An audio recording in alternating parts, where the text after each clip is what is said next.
Okay, the manifest. So they actually said, well, we'll put you up. And so they gave me I got a BWI Holiday Inn. And the bag was waiting. I was the first flight out. That's the reason we didn't have a show. If I didn't take the first flight out yesterday at 8:40, there wasn't a way to get me here until like late afternoon. So I was like, well, all right, we're gonna miss a show, and I hate that. But anyway, we're here. Great to be here. Saturday should be fabulous. Frank McGoey is going to be here in about 40 minutes, and we will go through the card. The one thing this did do, it gave me plenty of time to go through this card, and there are some favorites Saturday that seem like they're going to be very tough, and the fact is Paladin, Paladin, where do you roam? Might be impossible to beat, and then you've also got pretty mischievous, the sister for Brendan Walsh, Bella, and she looks tough, but there's terrific maiden races, and there are some logicals that are supposed to win, quote unquote, as we say with air quotes, supposed to win. We'll go over it with Frank, and Kevin. Yesterday I promised the KKs, and Kevin Kirstein doesn't get here till noon, so no KK. We're going to save KK for tomorrow. We might even get. I'm not sure if Kevin Kilroy's on the backside, so we'll see about Mr. Trust Your Luck. I can tell you tomorrow you'll have James Scully here live and Ashley Anderson. They're on their way from the Ville. And who else? Marcus will be around, I expect. And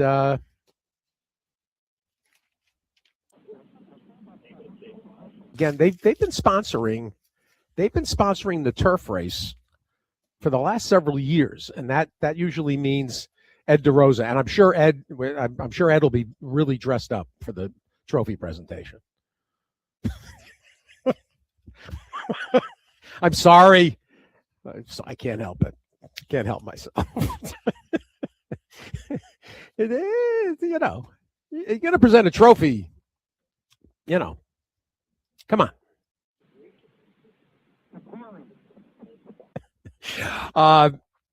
Quick rundown of what's going on. It's sort of a hybrid of a little bit of Wednesday and mostly Thursday. I reached out to Dick Powell, and I wanted Dick in. That my feelings about what's happening in Riyadh. I'm not. I would like to see the American connections. If for those that went, I certainly want to see the American connections succeed, but I won't publicize. Dick Powell will tell you about the Saudi Cup. As a service to those that are going to follow it. My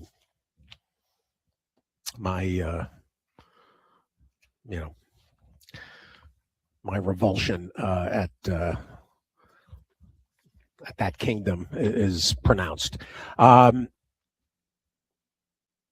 We'll check with. I told you we of course have got Frank here as soon as they take the next break, and we've got a couple of different voices, at least a couple, and maybe even a third, two kind of regularly scheduled. Tony Black and Joe Clancy in hour 2, and there's a chance that Hammy Smith is going to visit. I'm trying to reach out to Hammy yesterday. The word came while I was traveling that King Leatherberry, as unique a personality and as fascinating a Hall of Famer as there really is, because he was just so different, and his path to the Hall of Fame and to really a legendary status in the Mid-Atlantic and in the game's history over the last, for King, 60 plus years, 90, 92. And frankly, the only reason King didn't keep training the last couple of years, he just couldn't find people to give him horses at the age of 90. In fact, I saw a quote of his son saying he would have kept it up. But King was different, and Tony Black will talk about it. Tony, Tony was just getting started, and he spent that time in Maryland. Tony said he didn't ride a lot of winners for King, but he absolutely rode winners for King. And the way in which he went about it was, for those of you who don't really know, and you heard him on with me many times, especially as Ben's cat was marauding.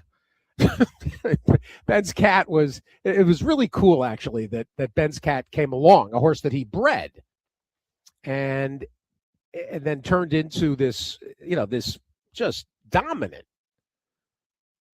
turf sprinter. And really kind of cool. And it came at a great juncture for those that, didn't necessarily, you have to kind of be hip to, Mid-Atlantic racing.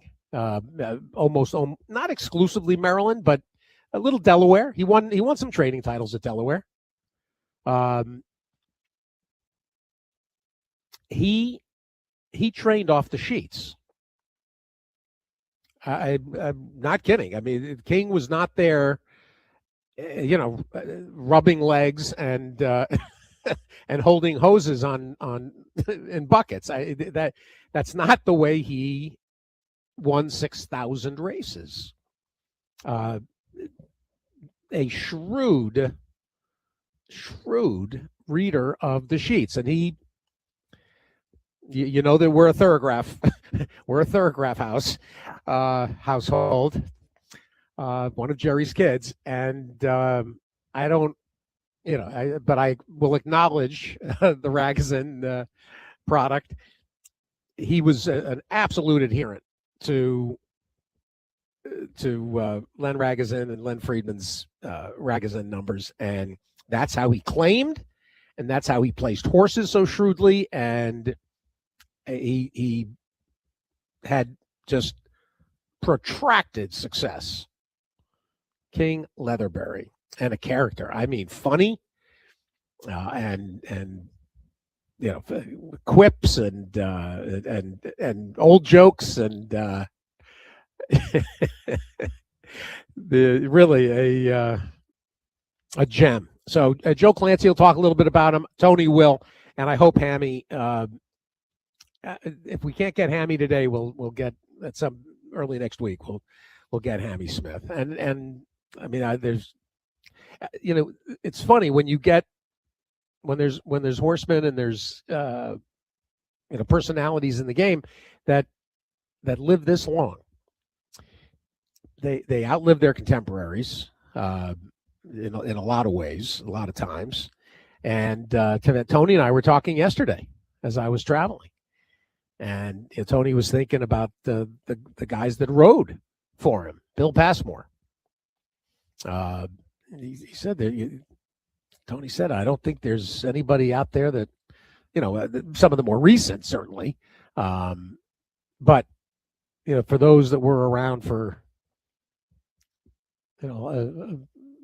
paralleling King's success. So we'll talk a little bit about King Leatherbury as the morning goes on. I've also I haven't reached out. Actually, I'm embarrassed. I have not yet reached out to John Saltzman about Tim and Tim Saltzman, who had been dealing with cancer. So we got to get an appreciation in on Tim Saltzman as well. So tough. It's also Mid-Atlantic, obviously.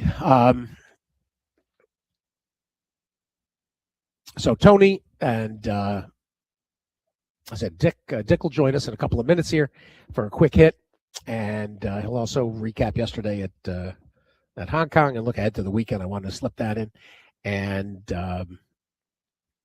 probably touch base with Jim Corns too at some point. I want to. I didn't get to Jim last week. Oh, hour 3, of course, we will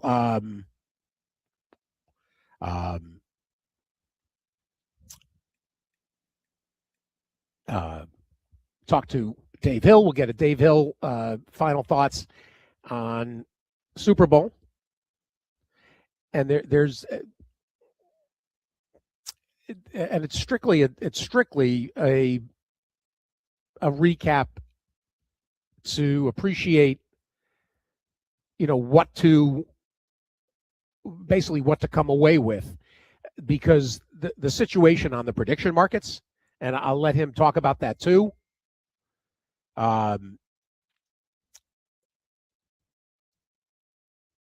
It's I've never seen anything like it. I mean, if you're following anybody that is covering, the basically gambling news, and it's funny because I've had quite a number of, ever since the situation with the gambling tax withholding bill situation, I found myself following a number of reporters that are involved in gambling business coverage. And so the bubbling to the surface of this prediction market situation, I mean, it's an avalanche. It's not, it's a tsunami.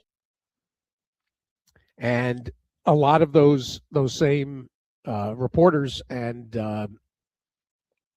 and pundits that were covering the tax topic. And by the way, Dina Titus in Nevada, she deserves everybody's appreciation. I mean, she is tilting at windmills, and she is Don Quixoting her way, through the legislative landscape. She is fearless, just fighting all the right battles. So stay at it. And I've got to get back to her assistant and get her on. But I want Dave to talk about, because he was very active in the prediction markets, and he's gonna make you laugh, because he ended up, I think, making more money on the halftime show propositions than he did on the game. I kid you not. I mean, I directed you last week to his terrific piece in Rolling Stone about the halftime show, and then he went out and he took advantage of every opportunity. So, I'm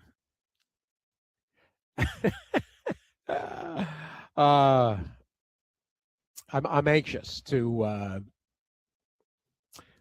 to talk to Dave. Whatever interviewing he was doing. And a quick live, Dick Powell's with us. Dick, good morning. A quick live answer to Eric Hamelback. Eric, no, he's from Hot Springs. Dave is from, but doesn't live there. He lives in Natick, I think. He lives on the western shore of the Hudson, across from Terrytown. He moved. They lived in Brooklyn with as the kids got a little older. He moved up into Westchester. Or is that Westchester? No, that's across the river. It's is that Rockland County? I think that's Rockland County. Yeah, I think so. Right. You know that. That's right. That's your. And I see that Aaron Yagoda's listening. Aaron relocated the Streitz Matzah plant up there, so he's going to answer me in a second as well.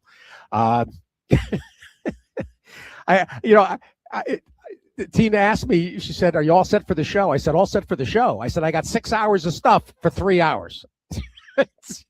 So I'm always like that when we miss a broadcast. What's going on, Dick? Not much. I'm in Florida. I got down here Monday. I left 12 below zero. Got here 75. Not bad. I like to rub it in. I like to rub it in to all the people that are still back up there. I told Tina I will be back Saturday. So, well, and I'm like, I moved away.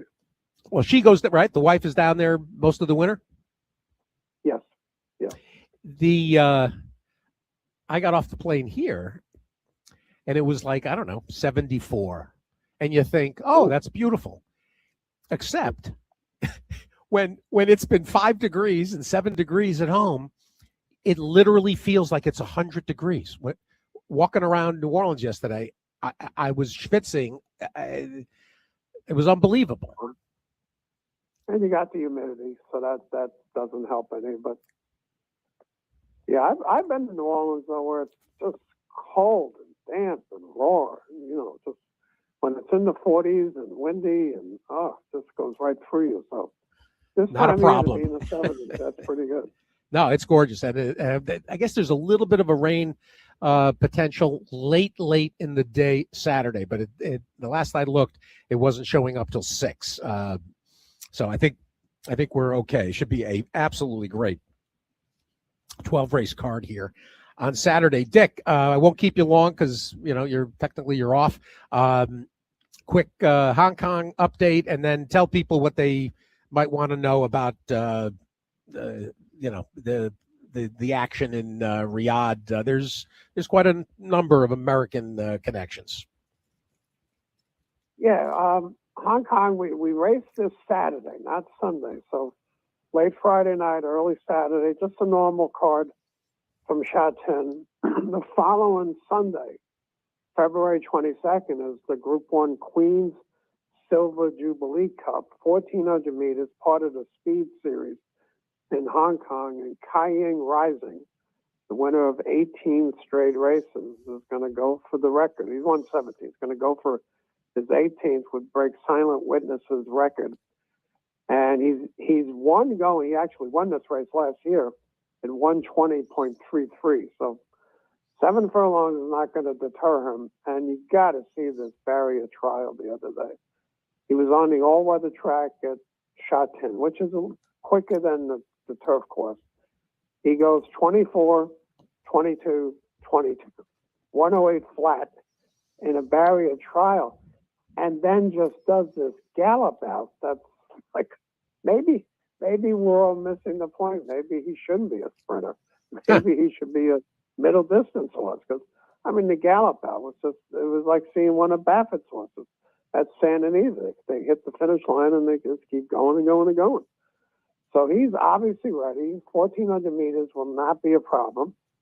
And if he does, he becomes the longest win streak ever in Hong Kong. His earnings are up around $16 million US.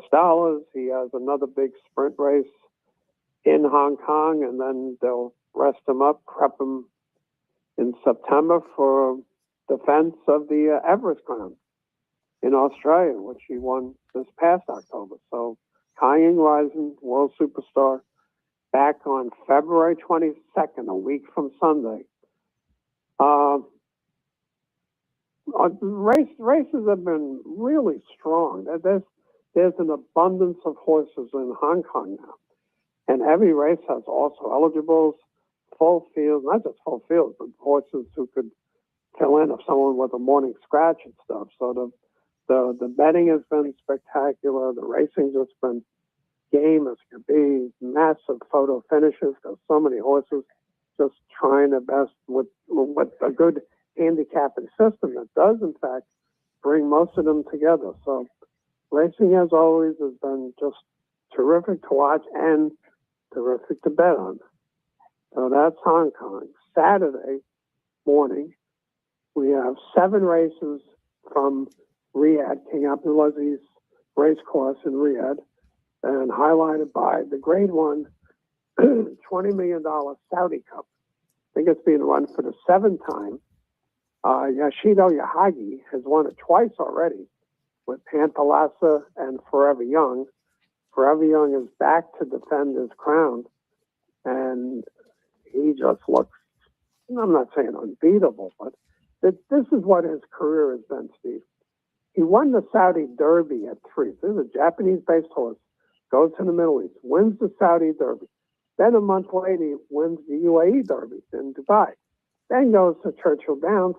And you can make the argument should have won the Kentucky Derby were it not for some interference in the stretch. Yep. He then finishes up that season with a third in the Breeders' Cup Classic. This year he starts out with just an all-time race, beating Romantic Warrior, coming back at him, and to win the Saudi Cup. And then he comes in the fall and he wins the Breeders' Cup. So if he were to do Saudi Cup, Breeders' Cup, Saudi Cup, holy, that's setting the bar pretty high for anyone to even try that. But he's his game. He ships. He has great help. His exercise people are fantastic. They train differently than we train, and he looks like he has this field at its mercy. There's a couple of actually a few Americans. Nisos, Nevada Beach, Rattle and Roll. There's some good middle distance type horses. Races run at a 1-turn mile and an eighth, but the track is slowish in the sense that last year Forever Young set the track record for 149.01, which you would think a 1-turn mile and eighth dirt race would go like 46, 47. Well, this is the fastest they've ever run. So there's components, there's organic components on the track that slow it down a little bit. But one thing it does is it keeps the kickback back. So turf horses with speed adapt very well to this racetrack, because if you're stuck inside, you're not getting that spray in the horse's eyes and nose and everything else. So turf horses run well on, especially if you have speed. Now, occasionally you'll get a deep closer, but usually it's a pace horse, a pace prompter. And Forever Young, and you can just place him anywhere you want. We saw in the Breeders' Cup Classic, he went to the front and just dictated circumstances from there. So he is back. He's if he wins this race, he's 26, 27 million lifetime earnings. Romantic Warrior, who's still racing, we'll see him in a couple of weeks back in Hong Kong. He's over 31 million US dollars lifetime earnings. So Forever Young, younger, but getting there. And Forever Young's only had 13 starts in his career. This is the beginning of his 5-year-old season. So he's relatively fresh. He travels. He just goes anywhere. Circumstances don't really matter. He can use his speed. He can come from behind. Just sensational. I'm kind of looking for the race to fall apart among the contenders. So I'm looking for Rattle and Roll to maybe be the one to pass tired horses in the stretch. You don't have to be the second best horse to run second. And Nisos, I think, is a great miler, but at an extended mile and eight, I think you're really pushing the limit with him.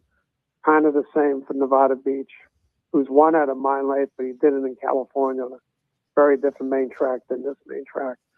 The other one is one of the other Japanese horses in there, Cafe Luxor.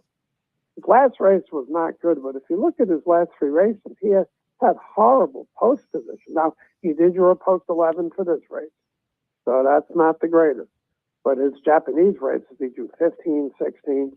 We just had no shot from out there. He won 2 back. He's an American Power. He's won on dirt. He's been able to handle it, and Japanese horses, they've thrived in Saudi Arabia on either turf or dirt. So I think he could be the rallier, and Rattle and Roll could be. As always, go to hk.com/English. Find the current odds. Look on the horse racing. There's a lot of stuff on that main page now. But find horse racing, then click on current odds.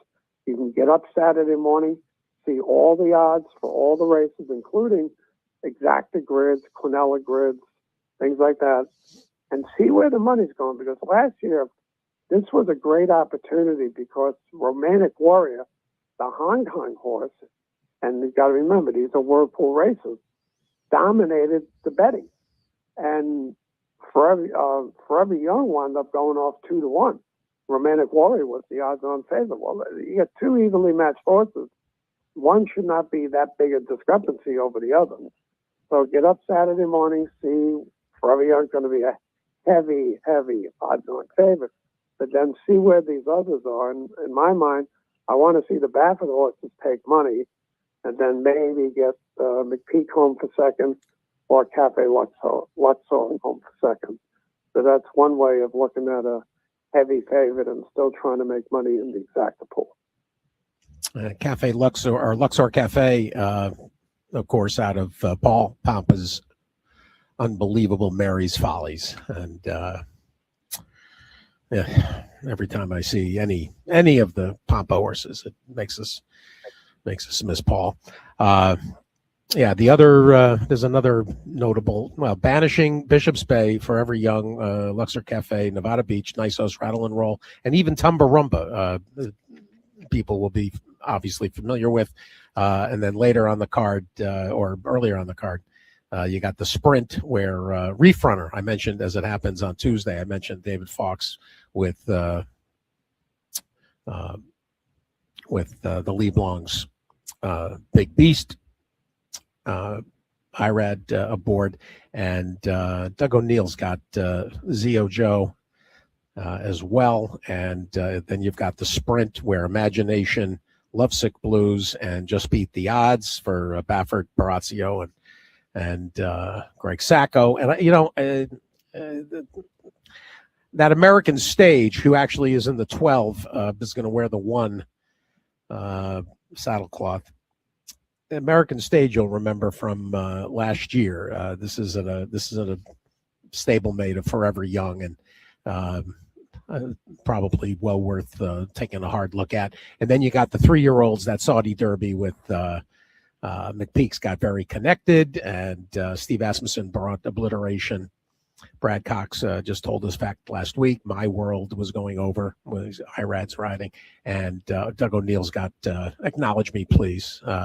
And in terms of our riders, Flavian and IRAD, Joel Rosario, all over, and I noticed that Gianfranco Franco is got a mount for Barazio, came over with the Lovesick Blues, so good for him on an international stage. Yeah. Friday, Nice. Friday they have a jockey challenge, Right. and I think that I'm pretty sure the Friday races are going to be fully simulcast, so you can watch and bet on them. And the 2 turf races that finish out Saturdays before the Cup, Joseph O'Brien looks loaded. Now, of course he is, but the longer you go, the better Joseph does. And I see my man Dylan McMonagle, who's riding extremely well in Hong Kong. His license goes on for maybe another 2-3 weeks before he has to go back to Europe. But he has spent the winter over there and done extremely well and got great reviews from the trainers, David Hayes. Those guys all like to use him. And we saw Breeders' Cup, him pulling off the win for Willie Mullins. But Joseph O'Brien on these distance horses on the turf, man, you got to really pay attention to them. Well, the first of the 2 big desert to be followed by World Cup, a little bit of a different schedule this year. So there it is. Dick, I appreciate it. Enjoy the days down there, the weekend, and we'll catch up next week. I'll be in. Okay, sounds good. Thanks, Steve. I appreciate it very much. Dick Powell, everybody, HKJC Action, and wanted to, for those that are going to watch and participate. All right. Saudi. All right. Nothing can put that away.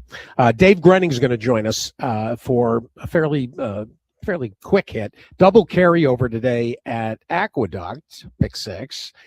There was that another crazy incident of disproportionate money. The late pick 3. There was over 600,000, and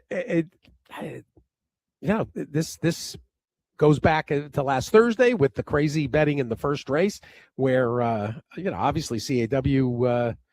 I don't know if it's if they're letting AI make the bets, But this was, this was a crazy misfire, and ends up, with this, with a, I don't know, the parlay must have paid 4 times the parlay. I think the parlay was, I gave it just a quick glance. I think the parlay was 300 and change. So might have even been more than now I'm thinking about it. Let me go look at that chart. I didn't get a chance to pick it to print that chart. And Dave was working on the release yesterday. He is actually working. There's a half a dozen bylines from Dave yesterday, so some of the details have not yet emerged. But Dave, good morning. Good morning, Steve. Dave, I know you don't have a lot of information yet about this pick 3. So we don't, other than noting it and waiting for, for some further information to emerge. But those guardrails went back into play yesterday, and it feels like the CAWs are making some miscues. Yeah, you're right. I really don't have a lot of information on it, and I'm not sure what the guardrails have to do with them betting $700,000 into a pick 3, but I really don't know what happened. It seems like a misprogram of some sort. I mean, those pools aren't even. It was just an absurd amount of money. I'm not sure how much was bet in the cycles. I'm going to ask today. Hopefully, I'll be able to file something later this morning or early this afternoon on it. But I just don't know what happened. I don't even know if they hit the darn thing, because a couple of those horses were kind of hard to have. There was a David Duggan horse in there that the second longest shot on the board. And I guess with all the money they spent, they probably had it, but I don't know. I don't know. Well, we'll see. We'll see what if there's any further, if there's any further details. The Duggan horse was 5-1 in there. Walk with Me in the 8th. The first time starter was the favorite in the 7th, and then in the 9th, Kid Rich was, I think, the second choice, a 4-1 second choice. So for those that haven't seen it, the pick 3 paid $1,443. So there were countless beneficiaries of this. Wasn't the Duggan horse 12 to 1? Am I wrong? I thought the Duggan horse was 12 to 1. Is that not the right race? Am I not? Yeah, I'm sorry. What did I say? Yeah, you're right. 12 to 1. What did I? Yeah, 12. I'm sorry. 12 to 1. Yeah, paid $26. So you had second longest shot on the board, if I recall. So.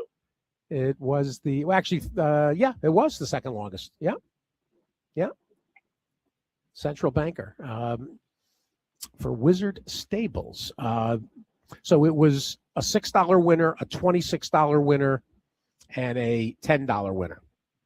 So for this thing to pay $1,400 is that there were a lot of people, general public, that was very pleased, to say the least, because that's 10. I think that's 10 at a quick math. I think that's 10 times the parlay, Dave. There you go.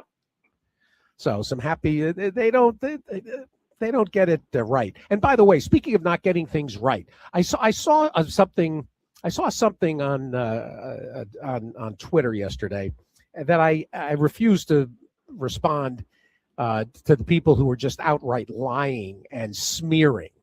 But I will say it was suggested that the NYRA on-air talent doesn't talk about what the CAW money, how it distorts things for players. Andy Serling on this show 15 years ago, for the last 15 years, Andy coined the term effective takeout and has been beating that drum for over a decade. So the liar and the creeps that want to just attack and to completely misinform the public, you're so off base and so wrong. It's gross.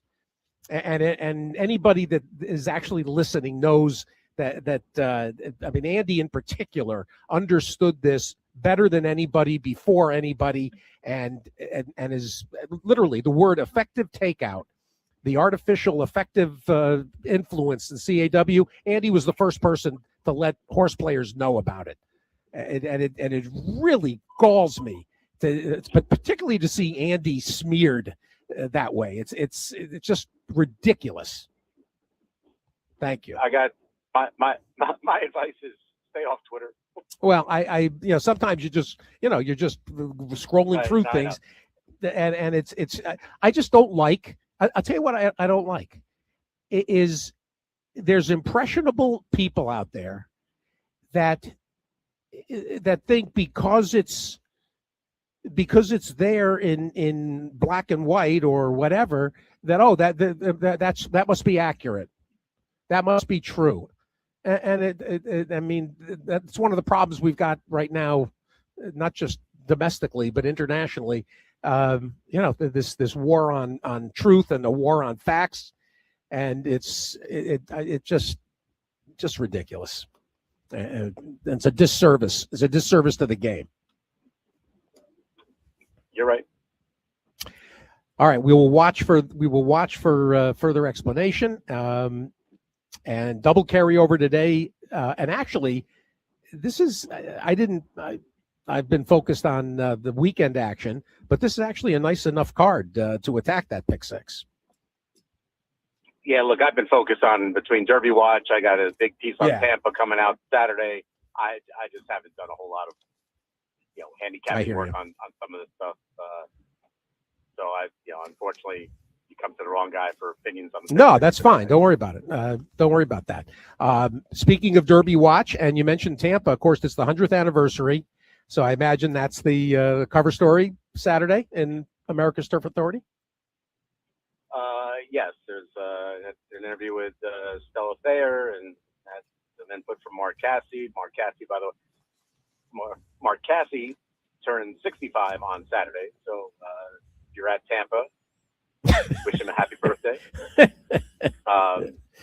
And just Stella talking a little bit about what her goals were with Tampa when she got it, and that she does not intend to sell this racetrack and things along that nature. So that will be probably up later today, and as you say, in the print edition on Saturday. They have they have two nice stakes races at Tampa, a couple of turf sprints that drew nice fields, and I think there's a horse, Razors Rolex.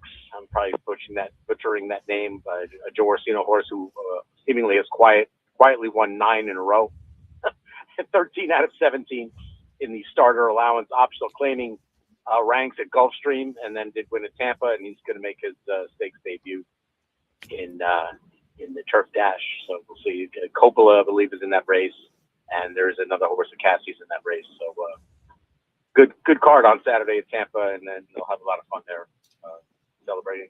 I think Friday at Tampa, you have a lot of legendary jockeys doing autograph signings. Yes, Jockeys and Jeans. Cordero is down there, and Coffin and Kinkai. That'll be very cool for the fans there to get to see those legendary riders for a day. Oh, there's a golf outing today. I was going to have Kenny Katz yesterday, and we got derailed, obviously. But the golf outing is today. Then there's the autograph session tomorrow, and then there's the main event. Jockeysandjeans.com for tickets and more information. But tomorrow should be amazing. And Kenny has created this souvenir set of riders, autographed. Completely unique. There's a limited set of them, and they're raising. I think they're $1,000, and it's a fundraiser, and so it's it's a charitable donation. And I feel bad I couldn't get Kenny on, but they're out on the golf course this morning. Dave, quick hit on your Derby watch, and includes, of course, last weekend into the Star. We got the Sunland Derby on Sunday. Right, so Renegade winning the Sam Davis in the manner that he did prompted David Aragona to move him up a couple of points and make him our February 12th favorite for the Derby, if you will, at 10-1. It seems to it was a solid performance, I thought. closed on a track that not necessarily was playing to that style, which I think is evidenced by the fact that the pace-setting Wayne's Law, who is not yet Triple Crown nominated, not to say that he can't become Triple Crown nominated, but that horse held for second. But I thought Renegade's comeback from rallying from wherever he did, wide the way he did, finished and galloped out the way he did, was a very good first start as a 3-year-old. Should set him up for what they're looking at as the Arkansas Derby.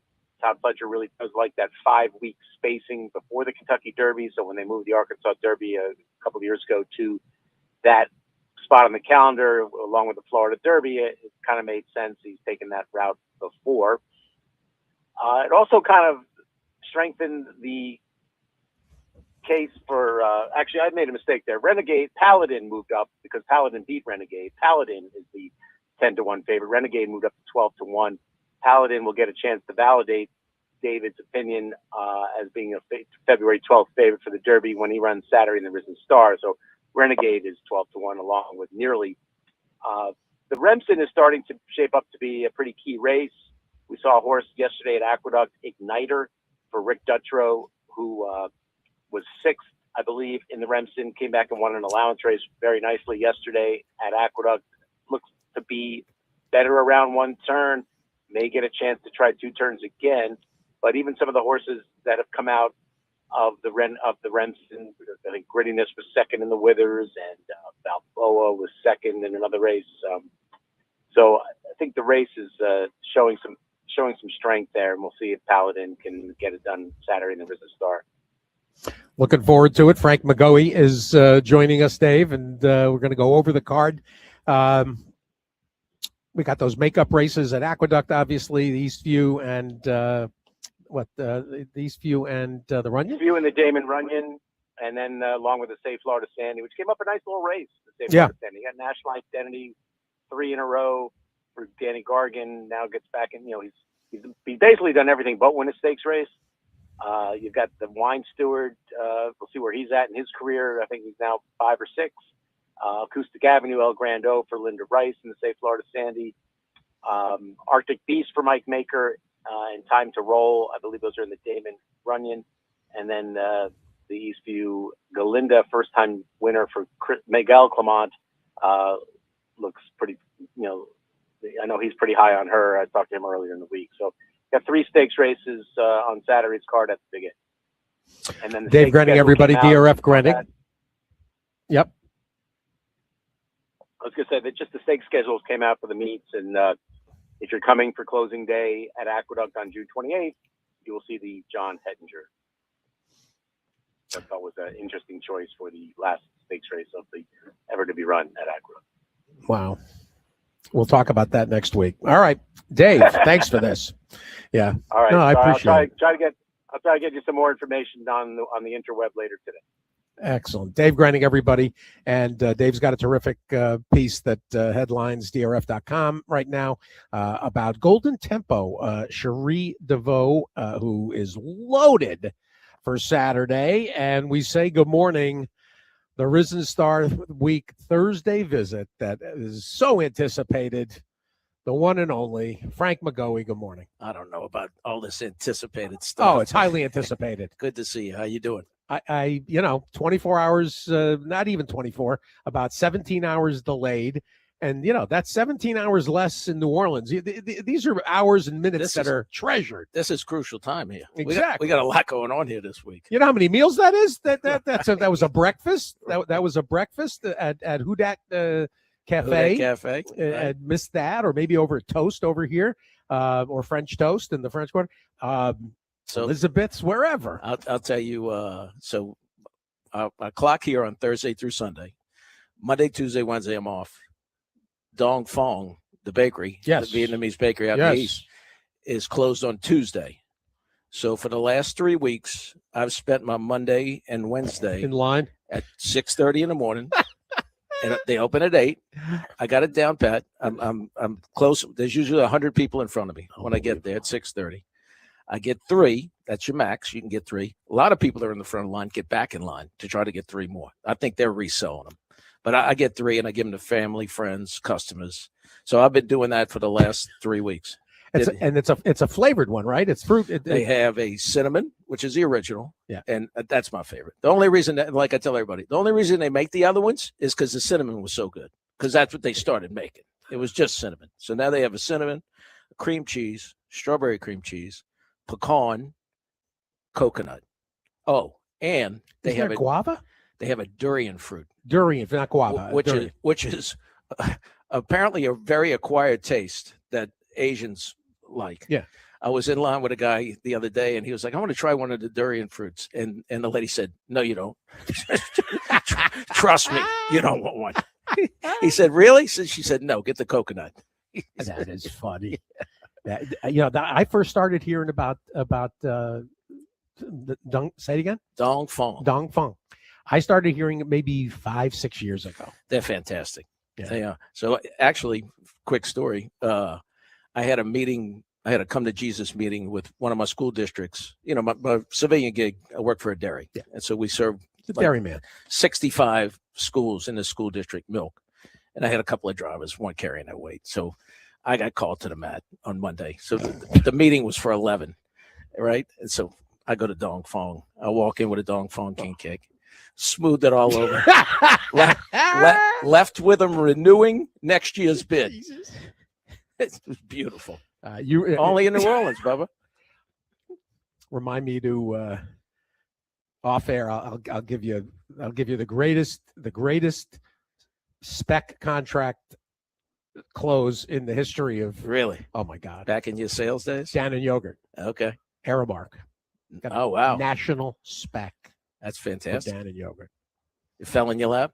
I walked in, saw the buyer up on a shelf, had some sort of a racehorse, dude. No, Iowa State. Oh, I used to make calls and names. That was it.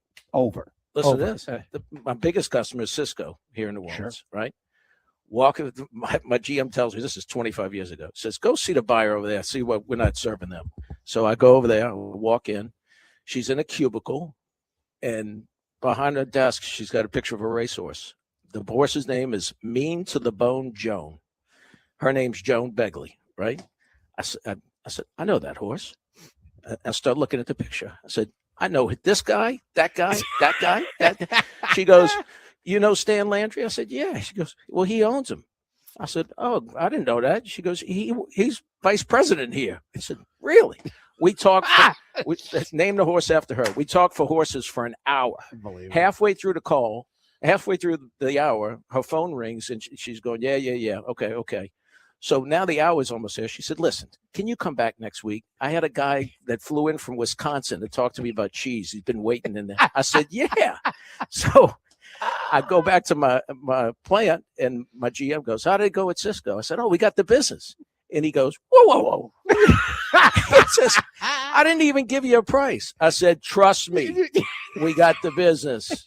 We started serving them a month later. Been serving them for 25 years. Unbelievable. It's crazy. That's tremendous. Yeah. That's tremendous. I pulled out all the stops. I got a promotion. I became national accounts director out of that deal. Look at you. And here we are today. Yeah. Right. And look where it got me.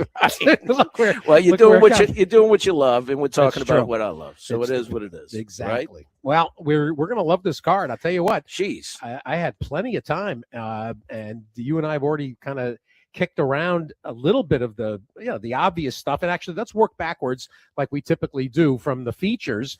And the stake races definitely look easier than the maiden races. I agree. I agree. And starting with the Risen Star, where I guess the Paladin off the layoff. There's not a lot of speed in here. No, he's going to get a great trip. Yeah, he's definitely the horse to beat. So I saw him galloping this morning. He looks really good. Look fantastic. He's definitely going to be in the right position. He's not going to have too much to do. And both him and Todd's horse, Courting, with that 1 1/8 race under their belt. I mean, that's such an advantage. And I'm not so sure that the horses that are here locally want to go 1 1/8. So I think those two have a big edge. And of the ones here locally, I mentioned to you, Chip Poncho surprised me. Thought he ran better than I expected in the gun runner. I was a little bit, in LeCompte, I was a little bit against the horses coming out of the gun runner. And he ran okay with a bit of a wide trip that day and stayed on pretty good. The wide trip is really, is really notable in this. When you're looking at these PPs, he debuted in the 2-hole in an 8-horse field. He gets beat by Dr. Kapoor, who's a nice horse, actually, who's in a different, we just saw it at a stake. Then he breaks his maiden in the 2-hole of 11. Then he's on the rail in the gun runner, and he wins. Then he's 10 of 10 right, and got left in that LeCompte, and it completely made for an awkward trip. So I agree. I thought Paladin, Chip Honcho. You mentioned courting. You realize this is a Curlin colt out of the Bernardini mare. They're very good cavorting. Barbara Banke and Mandy Pope, and the $5 million Keeneland yearling. And it really looks good with the. I don't know if you could see. Have you seen any of the works on first on this horse? I have not. With the blinkers on, going really good, very strong. Looks fantastic. I think he'll move forward. And then there's Cherie. What's your feeling on Gold Tempo? I think he's listen. It was a huge effort to do what he did in his second start in LeCompte. Thought he got a decent setup the way the race was run. I don't think the setup will be quite the same, and I think this is just a big ask to move up forward again. I think that was probably the day to be on him, and I think he's maybe like a fill out the try kind of horse on Saturday. Anything else? McPeak is all over the place. DeSormo. Yeah, McPeak. McPeak wasn't good in the Smarty Jones. Let's be honest. If you watched it, it wasn't much to like. That's Universe. Yeah, he came back and worked on the 8th here with Huck's Agenda. It was okay. It didn't blow me away. I think he'll have to do better. Carson Street is doing well for Brendan. I'm not sure that a 1 1/8 makes him better, and I think he'll get some outside pressure from Chip Honcho. Saez is going to be aggressive, right? So I think the key players are definitely going to be the 2 shippers.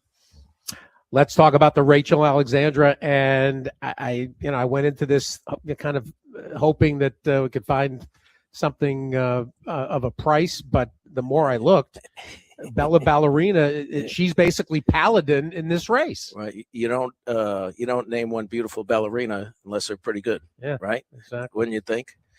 Yeah. And she's been training fantastic here, Steve. Doing good. Good looker. Finishes up everything strong in the morning. She's going to be a handful from that post, and I think she's sitting on go. I thought that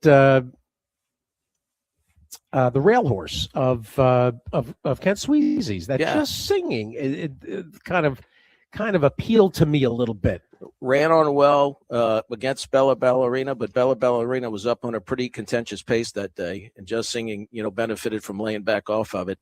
It doesn't look like she's got that much speed, but yeah, I had her underneath, and the maiden breaker for Cherie, powered by Family, that was a very eye-catching move that day. Off the turf. That was an off the turf that Correct. She drew in. And the only thing that I'm cautious about is if you visually watch that race, she was clearly on the best footing that day. The inside paths were extremely soupy, and Jose kind of rode her out on the crown of the track where it was drying out a little bit. And we had a lot of winners out there that day. I had her very wide coming down the lane. Yeah, I've got 3, 1, 5, so That's same the same 3. thing I got. And then I put little marks. This Majestical, Peter Urton is winning races hand over fist. CRK stable. It doesn't matter who's training. Lee Searing's runners have been quite good, and Majestic. She was good here, right? She's training good. She'll have to take a step forward, but she's definitely doing fine. Well, that Agrippina from Lindsay Schultz might be a price on the stretch out.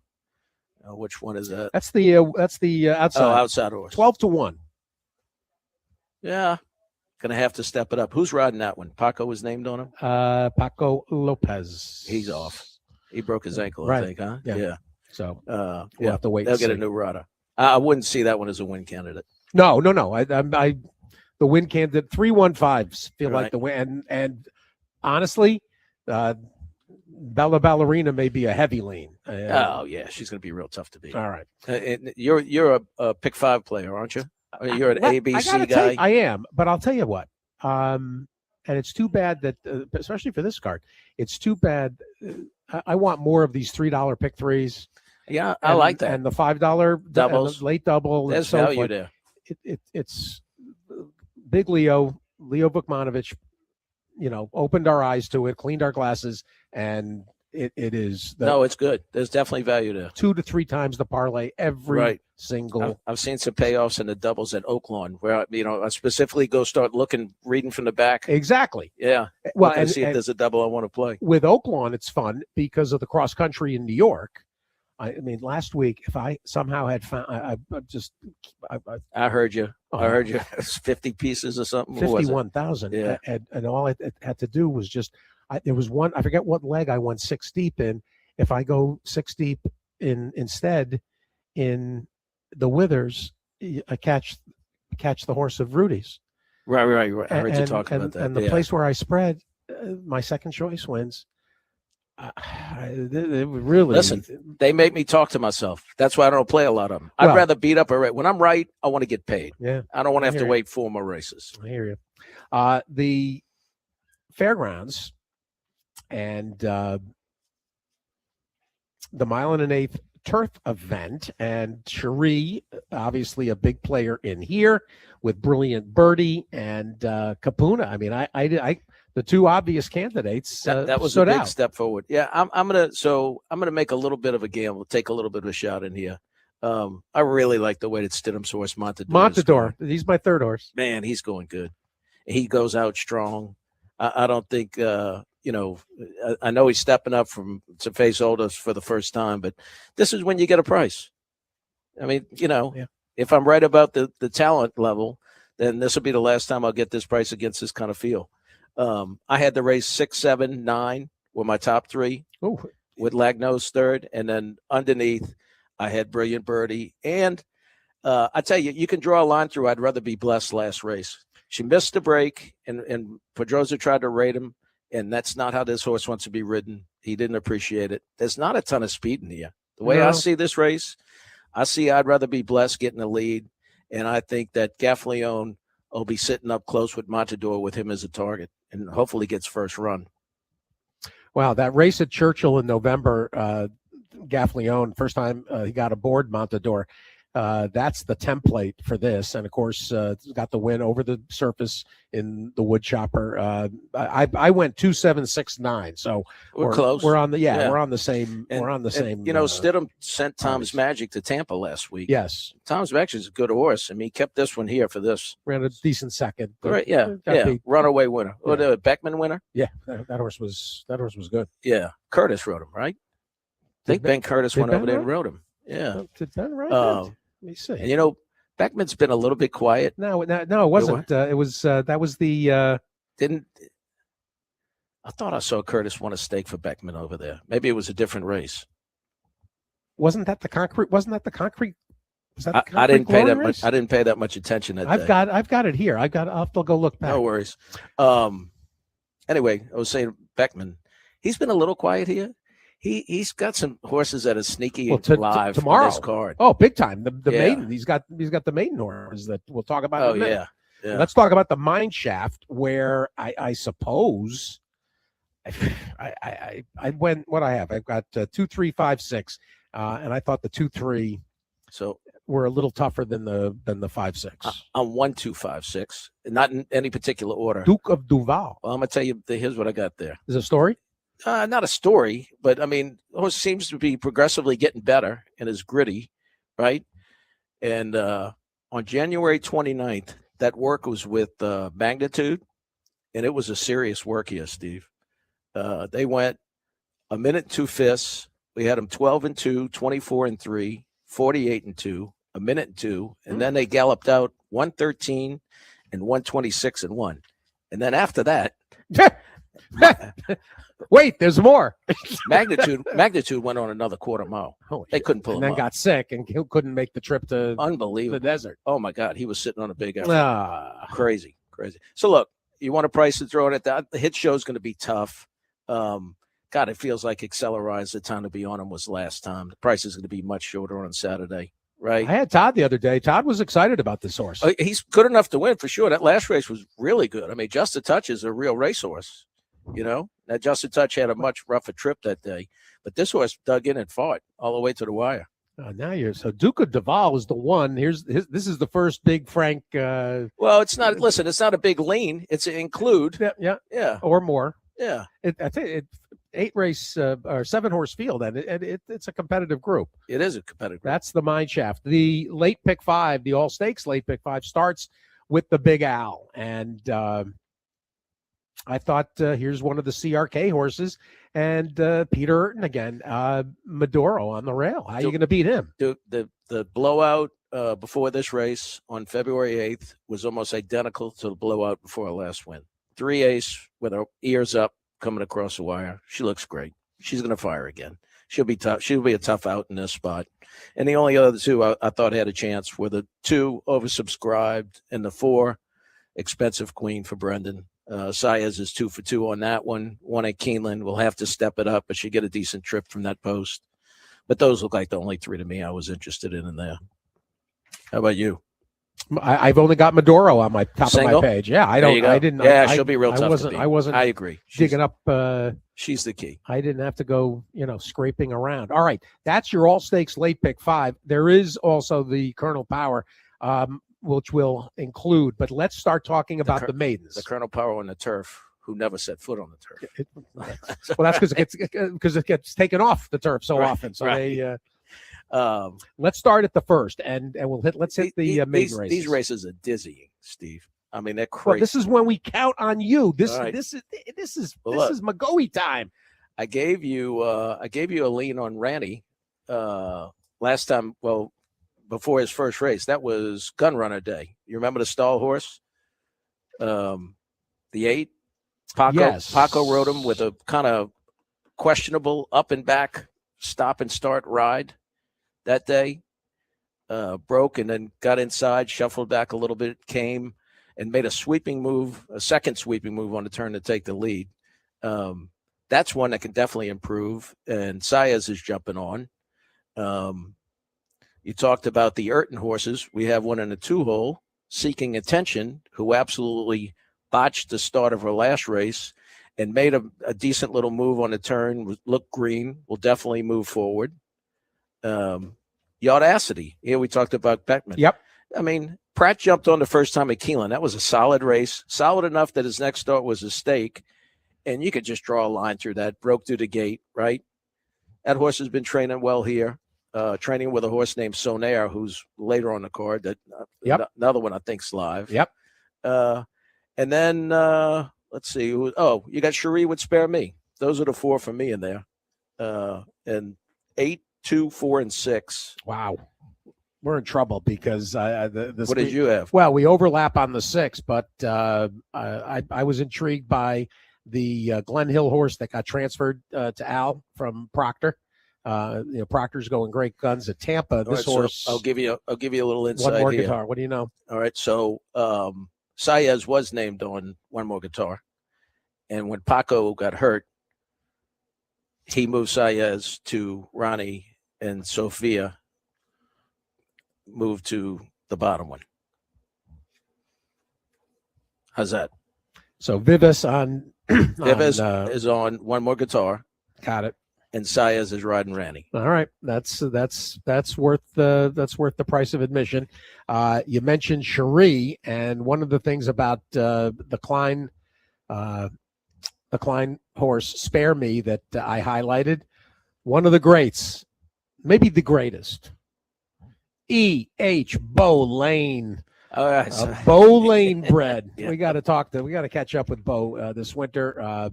He everywhere I look the last few weeks, Bo Lane. He breeds a good horse. There you go.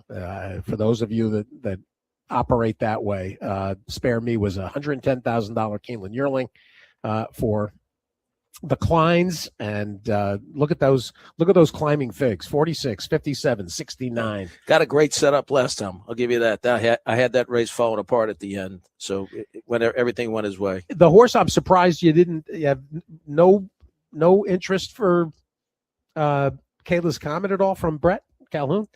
It's been okay. I didn't see where I thought she'd get better on the turf. They got some fair speed question. here. Fair question. All right. Matoli out of the Tonalist Mare. In terms of figs, in terms of being having a level and an opportunity to pounce. Matoli, 8% first turf, 12% overall. Does have some turf stake winners. There's not many maiden races that are somebody's opinion because all the prices are good that I would try to talk some out of. Get a second. This is 3/4. These are boys, and there's a couple of very obvious players in here, including Foley coming back with Trouble Calling, right? Who chased Knock It Off for Rasmussen and that one's debut win. Yep. And I had a comment on him. Chased and gamely kept on, and that's accurate if you watch the replay. That was a big race he ran. Speaking of Knock It Off, you go to the 2 for Rasmussen. Yep. Trombone. Yep. He got beat in his gate work back on December 31st by Knock It Off, but has come back with some really good works his last couple. He worked against a good horse, Prime Power, on January 15th. And then on February 5th, he was best of 2 with another Rasmussen trainee, Fast Gun. He beat that one by 3 lengths. Looks like he's sitting on an effort. The 3, Tranquillo for Beckman. That work back on January 10th, that gate work, we were crazy busy. It was a Saturday, but he went 22-3, 34-4, 47. And then I had him like semi up in 1:01 and galloped out in 14-2. That was a big time work for him. And then we haven't even got to the 3 big guns on the outside. Yeah. Deep Flame, who has a work on the first site, Steve, where he absolutely toyed with Shangri-La Road, who's a real racehorse. Yeah. Yeah. And toyed with him. You got Mojicar, who was high on the first time, and apparently the whole world was at 4-5, who basically just blew the whole race at the start. He's going to run much better the second time. That's a one-time. That's the sibling of One-Timer, the Ravelli correct steam engine. Yeah. And Kilwin. Have to Kilwin too. And Just Basking. Right. And then move to the outside. You got Pipeline sibling, Vivo Stavolta, who his last work was with Island Flower, another first-time starter later on the card. And it was one of those typical Cherie works where they were well in hand. You could tell there's more there than the 48. There's something under the hood there for sure. This race is unbelievable. Well, and the thing is, I don't know if people need to be bending over backwards to try to beat Trouble Calling. I mean, if Trouble Calling runs back to it's going to be tough. It'll be very tough. Yeah. There's one horse you mentioned. You said Big Time. I do want to ask about Dallas Stewart with Big Time Story, because there's sibling there, Hoist the Gold. Yeah. And Dallas is always good. It may not win, but that could be a very useful underneath horse. And another fast horse is sibling to Anna Karina, who's quite quick. He's been solid. 12-1. Yeah, he's been solid. His last work was 48-1. That gate work with a horse called Chianti Town.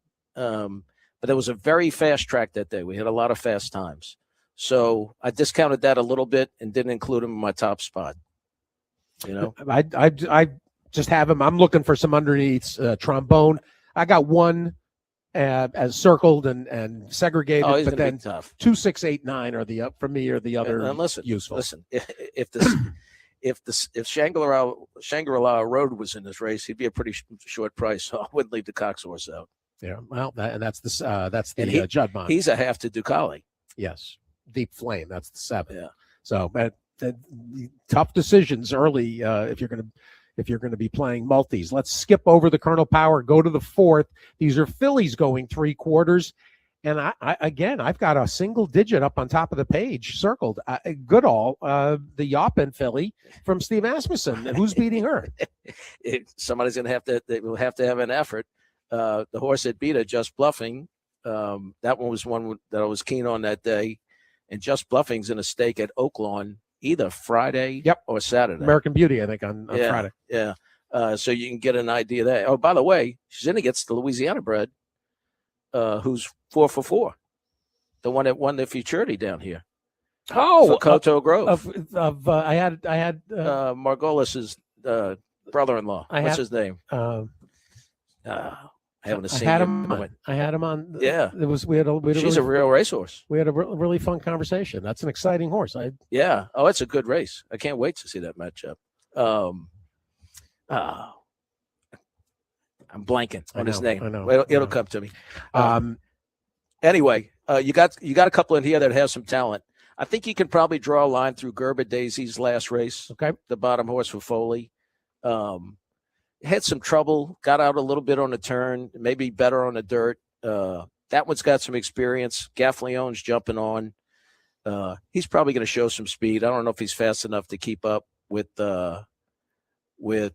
Goodall, but may give him a little pressure down there. And then listen, you got an idea as to how Island Flower on the rail for Cherie is the one that was working with Vivo Stavolta, the other maiden with Johnny V in the second race. So you might get an idea of what you can expect there. And then with all that being said, Steve, the horse you might not be familiar with this name, the trainer of the 5, Ferris. Yeah. So that was Steve Flint's assistant. Oh, okay. He took over these horses. And that work on February 2nd was a good gate work, that 59-2. That horse has some gas. Lakota Lady. Yeah. And then, McGee's horse is going to improve in his second start. Paul never leans on those horses too much. These walls have ears. Well, that's the Samantha Siegel homebred out of Go Google Yourself. Right. That's a horse that may want a little more ground, no?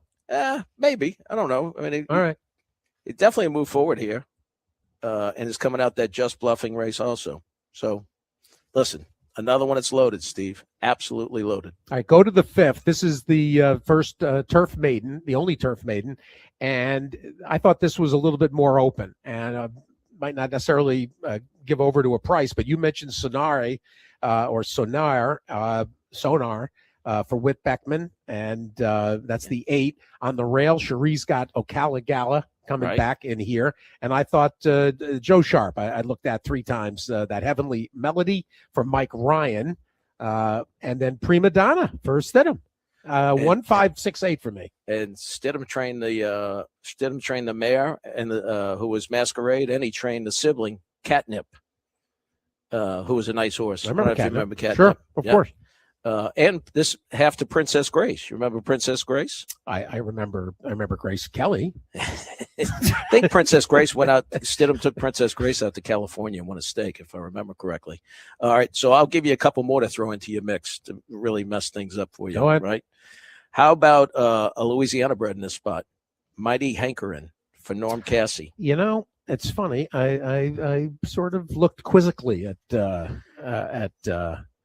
Mighty Hankerin. So this horse does not look like your typical Louisiana bred. And he had this horse entered on Lecomte Day against state breds. And I was going to empty my account, but he scratched and came back and worked the next day, worked fine.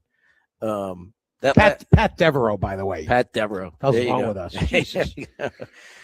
Mighty Hankerin's last work, that 49 on February 6th, Steve, did it really well in hand. But the best part of the work was after the wire.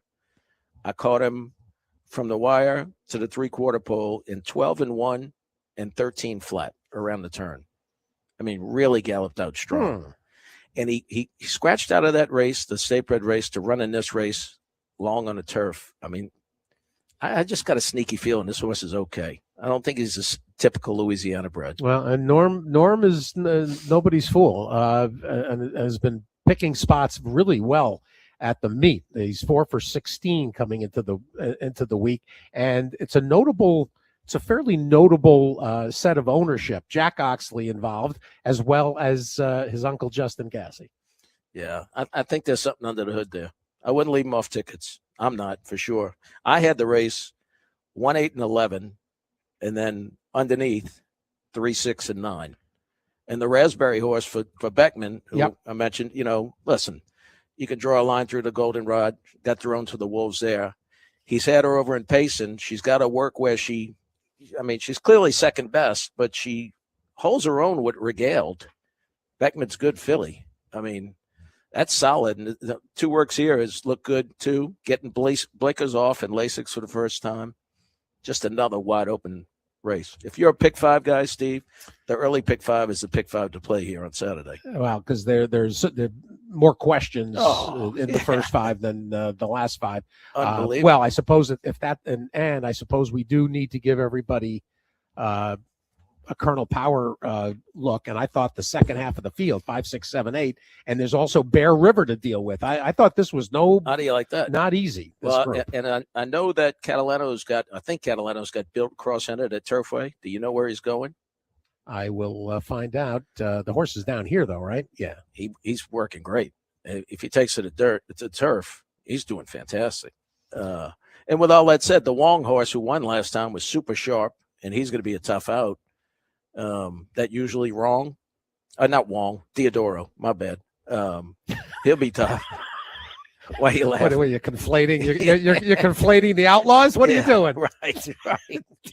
But listen, I saw Mondo Gets Buckets is doing well too. He's going to get a nice trip. But my top 2 in there would be 5 and 6. Then with the Mondo and Bear River underneath. I'm asking Catman where Built is running, so we'll get an answer, I think, pretty quickly. All right, so I don't know if that's a lot of help. I thought this thing was very, very tricky. I thought this was very good tough. heat. Yeah.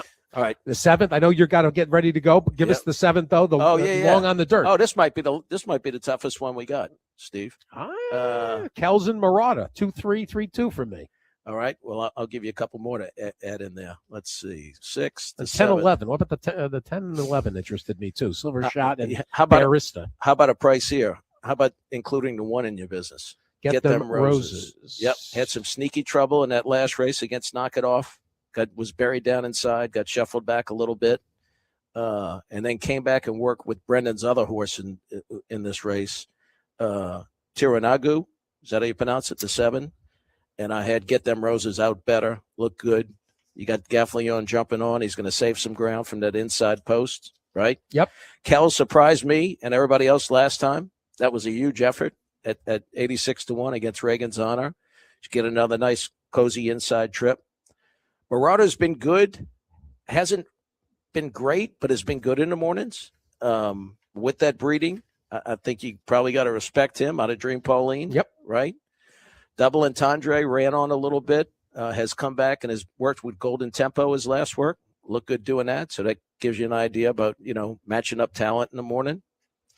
And then, the 2 outside. Yeah. Awesome Gun, who had no trip last time. He's been working with Cherie's other LeComp runner, Mesquite, and with another horse, Cromwell. He's looked good. And Silver Shot for Asmussen. Another one that can move forward here, who had really got left that day and made a wide, a little bit of a wide move, could move forward. Has faced nothing but toughies. Yeah. This race is unbelievable. Very Absolutely good group. Unbelievable. This is the 7th, and that leaves only one spot, the 6th, that we didn't talk about, which is the only allowance on the card. And this is a tough bunch. That does not get much easier. No. I think you can expect another solid effort from Maximum Bourbon, from Sharp. You can draw a line through the race at Turfway. So they claimed him for 50. He was in jail, couldn't leave Kentucky. So I think they probably just got a race in him there. Got him down here. He ran that big race. He looked really good blowing out the other day. I'll expect that he's going to be forward. Curtis is very forward, it seems, with these horses that have speed. He lets them roll. Attaché is going to Maker. Made a solid run. Is going to get a good setup with the pace scenario in here. And then 2 other horses, well, actually 3 other horses that I think need consideration. Fully Volatile for Heitzman ran a really strong race. I know this is a big step up, but it was a powerful move he made around the turn. He absolutely loves this track. 2 wins from 4 starts in the 3rd. Tough Catch, the 9 for Dallas, has been off a long layoff, but likes this track and looked fantastic. Saw him this morning. Has looked good for a long time. 5, 7, 8, 9 is what I got. And then 5, 7, 8, and I'll give you one more. How can you leave the 12 out? The Sopranos horse. Furio. Yeah. The You gotta include Sopranos him. horse. You got to include him, right? It's Joe Sharp. He ran some big races here last year. Yeah, he's been away. He's Yeah. been away since last summer. Yeah. Forgot about him. But my top ones were 5, 7, and 9, 8 and 12 underneath. I got 5, 7, 8, 9. Top of my We're either page. going to make some money or we'll be buried together on Which- Saturday. What do you think? It's got everything you would Right. want. All right. Before I get out of here, yes. bad news for you. No, My dance card is full this week. get out of here. I'm picking up people at the airport this afternoon. I got people coming in. I got a parade tonight. I'll be day drinking in the quarter tomorrow. I got a parade tomorrow night. And then we got this whole thing Saturday. It's insane. It's insane. It's a good thing you know your way around town because I am full, brother. I was hoping we would get well, you know what, we past the finish line. We're around Sunday, Monday too. Oh, are you around Yeah, Sunday, yeah. Monday? I want to get Tina Damascus. Oh, is she in town? Oh yeah, she's coming. She will be for the weekend. Well, I got people at my house all week. We'll see. We'll stay in touch. You're going to be here Saturday live, right? Yeah. I mean, we got the biggest parade in the city is 5 blocks away. Endymion. Yeah, Endymion, right? Named after a racehorse. Did you know that? I did know that. Well, named after the god, but Endymion was a racehorse that he won the money on to start the organization. It used to start right here on Gentilly Boulevard, right in front of the gate. Is that right? Oh yeah, it was a bunch of racetrackers. Yeah. Oh, Oh, that's great. So the captain, Ed Munez, was Mervyn Munez's cousin. Oh wow. Yeah, so that was Italian. Oh, jeez, that's tremendous. Everything comes back to racing. Everything comes through the Everything racetrack comes back here. to racing. How who I didn't reach out to? I should is George Messina. How's the food situation? Oh, he's doing going? good. Yeah, It's going good. I saw him. Well, I actually saw him at Gulfstream at the burial that was known as the Pegasus contest for me. He's doing good. So they're doing a great job down there. They do a fantastic job. They'll have a big crowd. Well, actually, you know what? I guess they're probably not going to have a huge crowd with Mardi Gras following this Saturday, but I hope they do. I tell you one thing: the place looks fabulous. Yeah, it's all decked up. And there's been a couple of things, and I had seen, I don't know if it was a press release or what it was, but I had seen some improvements and this and that. They put in a gift shop. Downstairs. That was very smart. Really nice. And a couple of spaces that you can rent for private parties. And George is catering all that Ultra stuff. Lounge, right? Yeah, he's doing all that. Yep. It looks fabulous when you drive in. Yeah, they got it all decorated. Well, that the company that does that, when we stay in the Pontalba, Okay, your free spot. it's Best spot ever. well, Ben Bachik and right. his partner, and everybody's been displaced while the city renovates the Pontalba, which is the oldest apartment building in America, dating back to the 1600s, and around the corner is a fabulous woman's shop called Hemline. Okay. And the first place I saw that decorative flower stuff was at Hemline every year. And I remember asking the manager there, I said, and she gave me the name of the company, and because I wanted to get some stuff, for us. And we ended up getting a woman from Baton Rouge who's not making stuff anymore. That's a distant cousin of Nick Zito. Oh wow! I found her on eBay or on whatever it was. But the company, it's the same company that's making that's doing that decorative stuff for Mardi Gras. It's gorgeous, just gorgeous. Once again, it all comes back to horse racing. One way or the other. Exactly. In this case, I found her online, and she sent us. We got a gorgeous garland, Mardi Gras garland, and a wreath. With the with the tragedy and comedy masks and all of that. There's that church around 2 blocks over here. 2 blocks over. Two blocks over, there's a church that's got incredible. I mean, the decorations for Mardi Gras are just the city looks good. Oh, it's just all. Listen, come in here. So listen, tomorrow. Yeah, tomorrow in the French Quarter is a big locals day down on Bourbon Street. Where are you going to be? just walking in Yeah? between bourbon. I got a friend that's got a balcony at the 4 Point Sheraton. I'll be up there. There's 3 parades Friday night. All those guys have lunch, and then they start drinking before they get on the buses and go to the parade. It's a lot of fun tomorrow. You know, you're making me realize I've got to pick up Tina. I got to get Tina from the airport Friday night late. How late? Like 10:30. Oh, you'll be good. Yeah? Yeah, I think you'll be good. Where are you staying? I'm actually, we're on Barron. Barone? Yeah. Barone. Barone. You can never tell. And don't forget, it's Liuzes. It's Liuzes. You got it? I can never get it right. Not Louses. All right, I got to run. You get it. This was fabulous. As always, the one and only Frank McGoey at the A-Loft. We're at the A-Loft. Okay. Yeah. Of course, I'm going to stay in touch. Bottom of the hour, exactly 90 minutes in, 90 to come. We're trying to find Tony. But if we can't, we'll get I don't know, Dave Hill maybe now. Back after this. With Steve Byk on Sirius XM Radio. Who you betting on? How about an app created specifically for horse racing? Naira Bets. We specialize in thundering hooks, fist pumping, and boosting your bankroll with robust weekly promotions and offer betting tips from actual horse racing experts. Bet all day and night nationwide. Get the action to thrill horse racing with Naira Bets. $200 deposit match with promo Steve200. Visit NairaBets.com for details.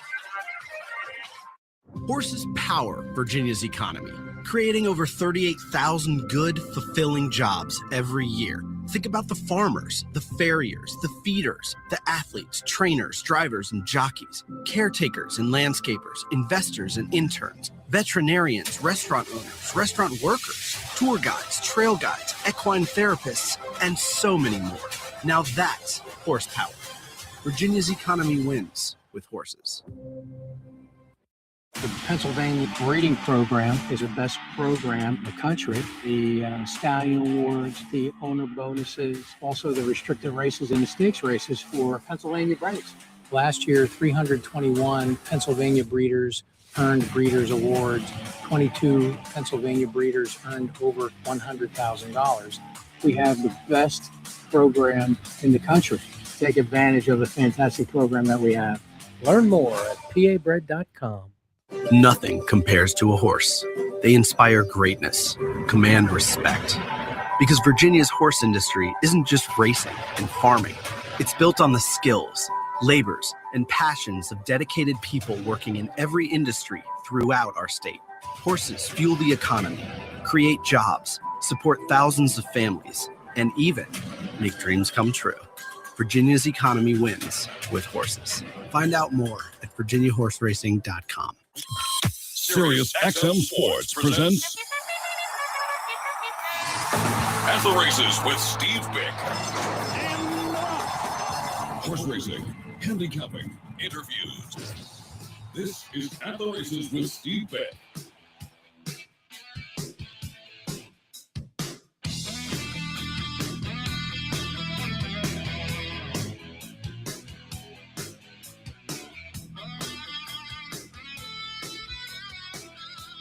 We're back just past the bottom of the hour, coming to you from Fairgrounds, and we did find Tony, and I'm glad because, as I mentioned earlier, King Leatherbury's passing, and there's one of these guys that I think has gotten wider appreciation. I think when he got into the Hall of Fame, and there had been a lot of his contemporaries. Woodbury Payne would pushed in particular, kind of lobbied and the nomination committee to give King a chance to be voted upon, and one of the winningest trainers in the game's history. Over 6,000. Tony Black, you wrote a couple of winners for King. Yeah, when I was in Maryland, he was killing them. And he had Eric Walsh. That's how long ago he was riding Wow. Eric Walsh and everything. Now he's joined Eric Walsh and above. So they're all back together again. Greg McCarran, Eric Walsh, King Leatherberry, and a multitude of other people.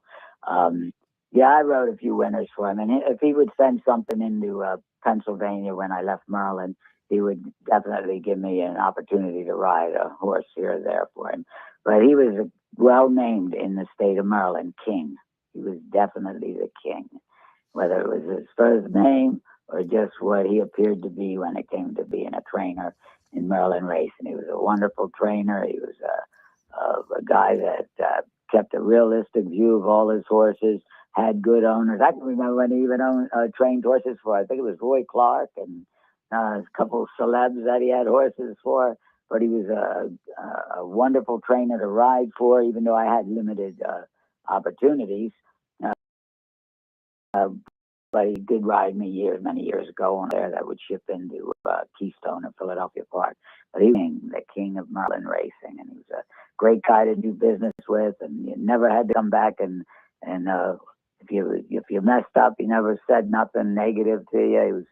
He was just a wonderful guy that knew that this game is one of those games that not everything has to go exactly the way you want it to go at any given time.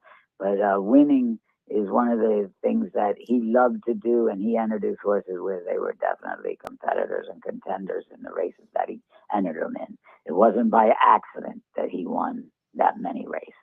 6,500 races. And it wasn't by accident, believe me. And you know, Tony, speak for a second to the what was different, because he was a guy that was training off of the sheets, and he was claiming horses based on figs, and he placed horses based on their figures. Right. It was realistic. It was very real. It kept him very realistic when it came to evaluating the worth and what his horses could be most competitive level at. And he didn't win 6,500 plus races by accident. They were competitive. He entered his horses where they were definitely contenders and at a competitive level that was realistic. You know, he wasn't one of those guys, well, I paid $90,000 for this horse. Well, he's only worth $7,500. That wasn't, you know, he based it on what their true value was, not maybe what he had invested in them. And you know, it's when you're buying horses, and he claimed a lot of horses, you know, it wasn't just buying, he was claiming horses. Yeah. You know, he kept his horses, the claiming horses, at a realistic level, and he admitted immediately if it was a bad claim.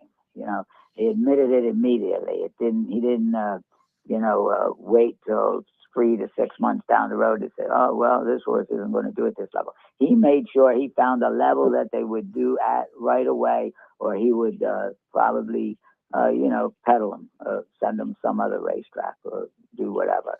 But he was a great guy to ride for. You know, I don't think I ever heard him come back and have a conversation with a jock. And he usually rode, you know, just a few different jocks. Like I said, when I was in Maryland, Eric Walsh was his man, you know, and he rode just about everything for him. And Bill Passmore, he always had quality riders riding for him, you know, Bill Passmore, Eric Walsh. And he was very realistic about evaluating the race when it came to what he saw during the running and in the reruns.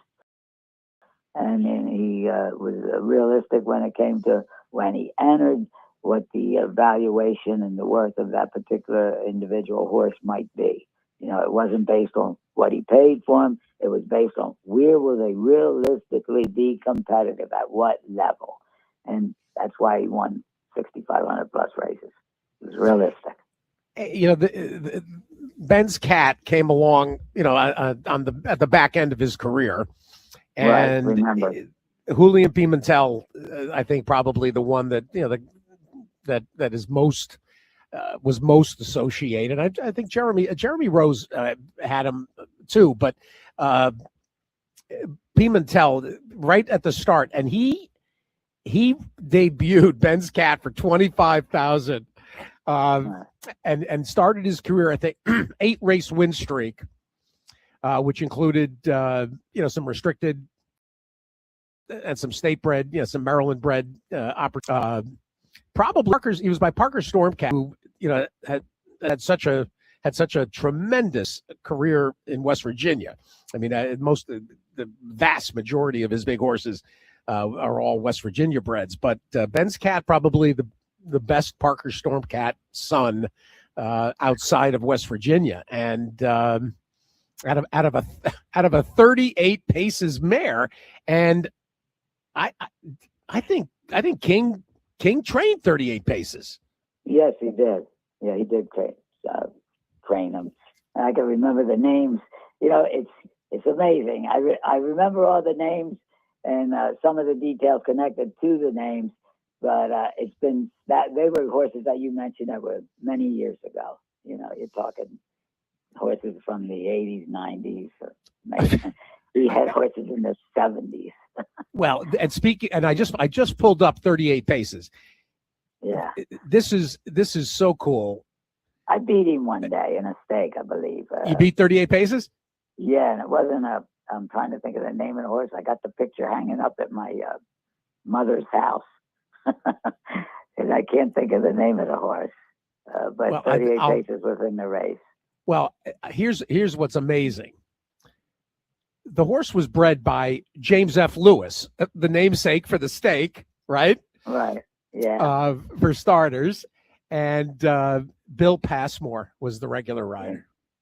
Right. He rode Bill and Eric when Eric quit riding or whatever, passed. I don't know if he quit riding or he passed away, but he rode Bill Passmore on many horses. In fact, Bill's daughter, the day that King passed, Kathy Passmore, and she listens to she listens to us, and she listens to Steve Byk.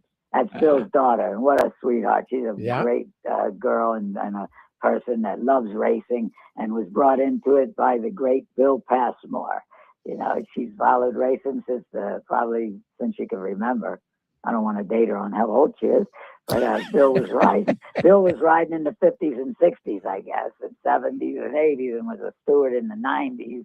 He was a great guy. I rode with Bill. He was a wonderful individual and a great family man. Had several daughters, and I can remember going to several barbecues at the house in Maryland. But she was one of the first people that contacted me and told me that King had passed. And I think, boy, it brings back so many memories with King in the days that I was down in Maryland. And then when I came back, left Maryland and was in Pennsylvania, if he did happen to run a horse here or there, he would always give me the consideration to ride him. He was a great guy for the game. He wound up dealing with a lot of owners and giving them a fair shot to win races. And he dealt with, some riders, but he had his special riders. Eric Walsh and Bill Passmore, they were his mainstay riders. And every once in a while, I'd throw Tony Black a bone at Pennsylvania. Tony, I'm just looking at 38 paces, and of course 38 Go-Go, another stake namesake. But he rode when Passmore wasn't available. Yeah. Gunnar Lindbergh. Yeah. Gunnar was a Canadian rider that came to Maryland, and he did, pretty good for quite a while. And he made Maryland one of his mainstay homes. Eventually, I think he wound up moving back to Canada. But he was a trainer that would pick a rider, and he was very much in going to use that one particular rider. He didn't want to mix it up, He figured he knew what to expect from one rider, and when they had conversation about the horse or the race, he knew who he was talking to, and he knew the value of whatever that rider that he was riding's opinion was. He was a great guy to ride for because he didn't bounce around with riders, But I can remember when he was really a mainstay Maryland trainer, the Eric Walsh, and Eric Walsh was his mainstay rider, and they won many races. They just, you could almost see them in the winner's circle before the race ran.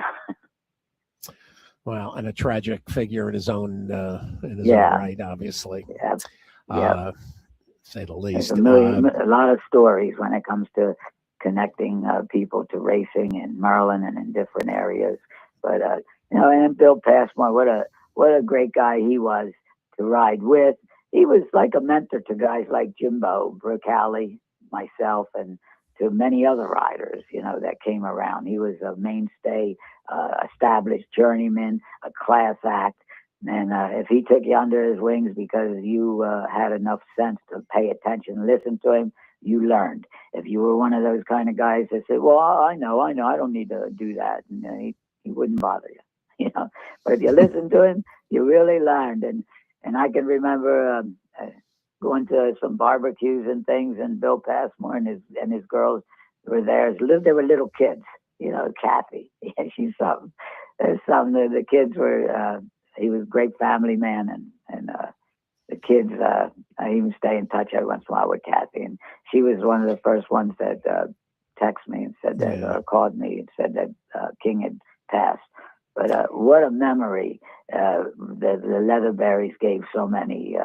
The Leatherberry memory gave so many people in Maryland and in other states. He didn't ship around a lot, but he did ship and didn't ship a lot. But if he did, he was pretty much sending a horse that was going to be effective to where he entered him.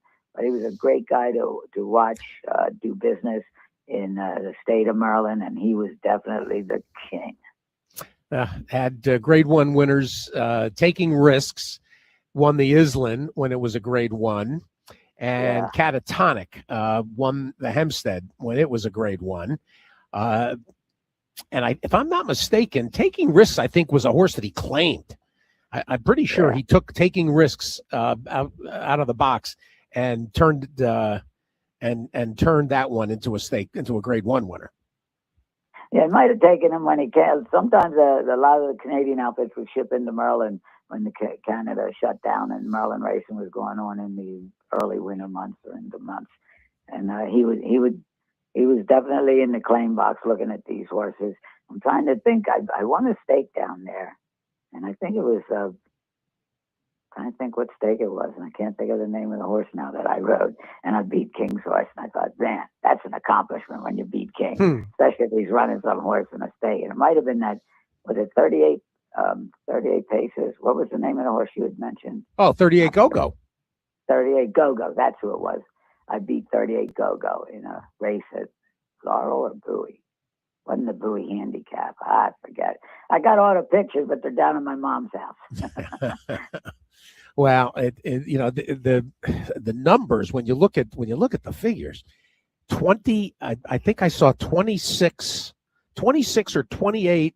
Very interestingly, at both Laurel and at Pimlico, he had the exact same number of meet titles, training titles, and then he had a handful, I think 6 or 8 as well at Delaware.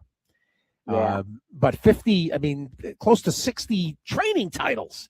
Those are just tight numbers. Really, what's funny, Tony, is he's a guy who, at 90 basically retired only because he said he was having trouble attracting owners. He said nobody wants to send a horse to a 90-year-old horseman. No, and that's generally the way this business is conducted. When it comes to trainers, they get to a certain age and, how's he going to keep up? And he could keep up, believe me. Same way with riders. You could be a rider. I was a rider that was in good shape and, could really do the job or wouldn't go out there and attempt to do it if I couldn't do it. But it was, you get to a certain age, you get to that, as a rider, you get to 40-year-old and it's, I'm not sure we can put him on this horse. And trainers, they hit that 65, 70-year-old mark, and it's, how are we going to use him? He could have trained probably at the age of 90 and done just the same as well as he did at the age of 40. Yeah. He was did amazing. it. Yeah, exactly. And he was realistic about his horses when it came to evaluating what level they would be competitive at.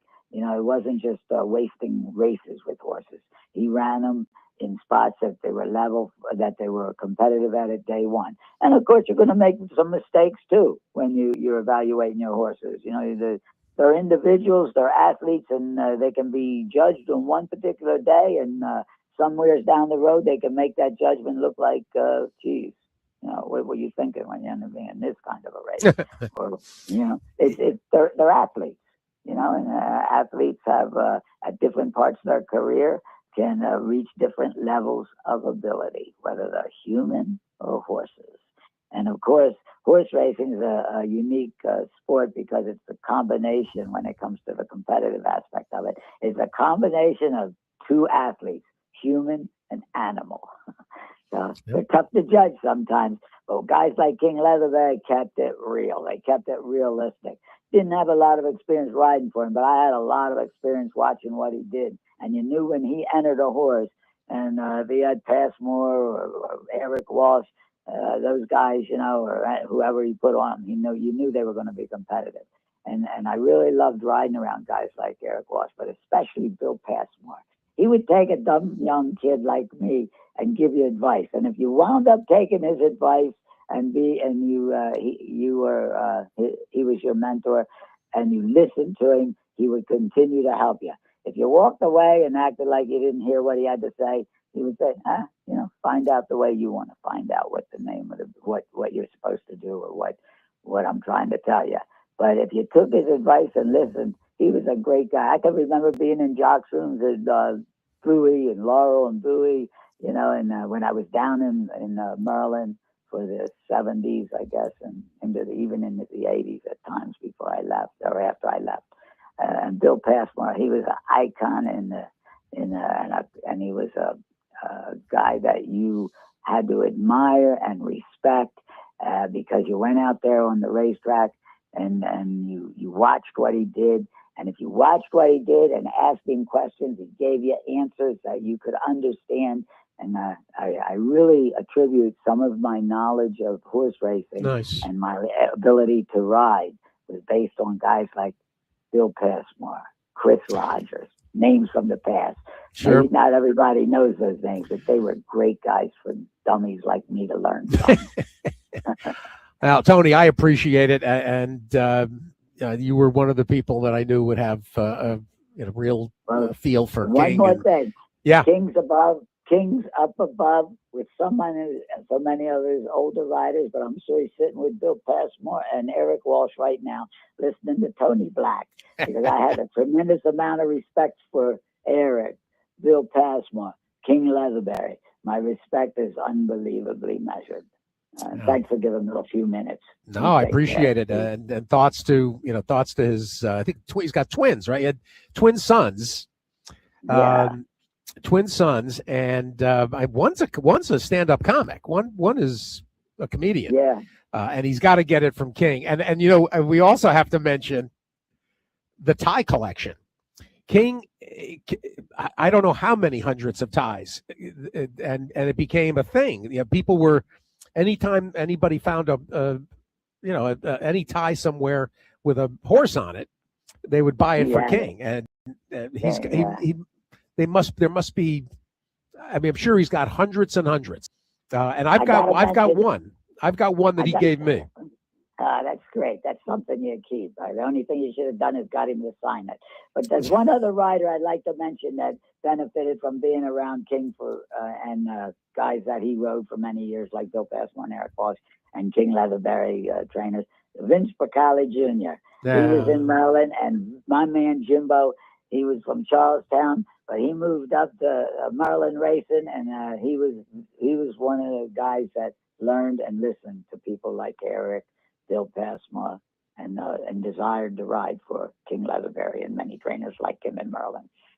So my man Jimbo, if you're listening, I still love you, brother. I went to his service the other day, and he's a great guy, and him and I lived together. And I miss you, Jimbo. Well, it's always difficult, and you know, Tony, there's not going to be less of those kinds of these kinds of conversations. That's one of the things that it's hard. I mentioned too, Tim Saltzman, this week as well. Yeah. We got to get an appreciation when John is ready to pay tribute to his brother. It's hard. And they're names from the past that people of the era that I rode in, and even after that, they're recognized and respected by guys like me and guys that came after me. Those names, from the past. And I guess that goes with getting older. You have to be, when they're not going to be talking about you because I passed, but I have the sad opportunity to talk about people that I rode with.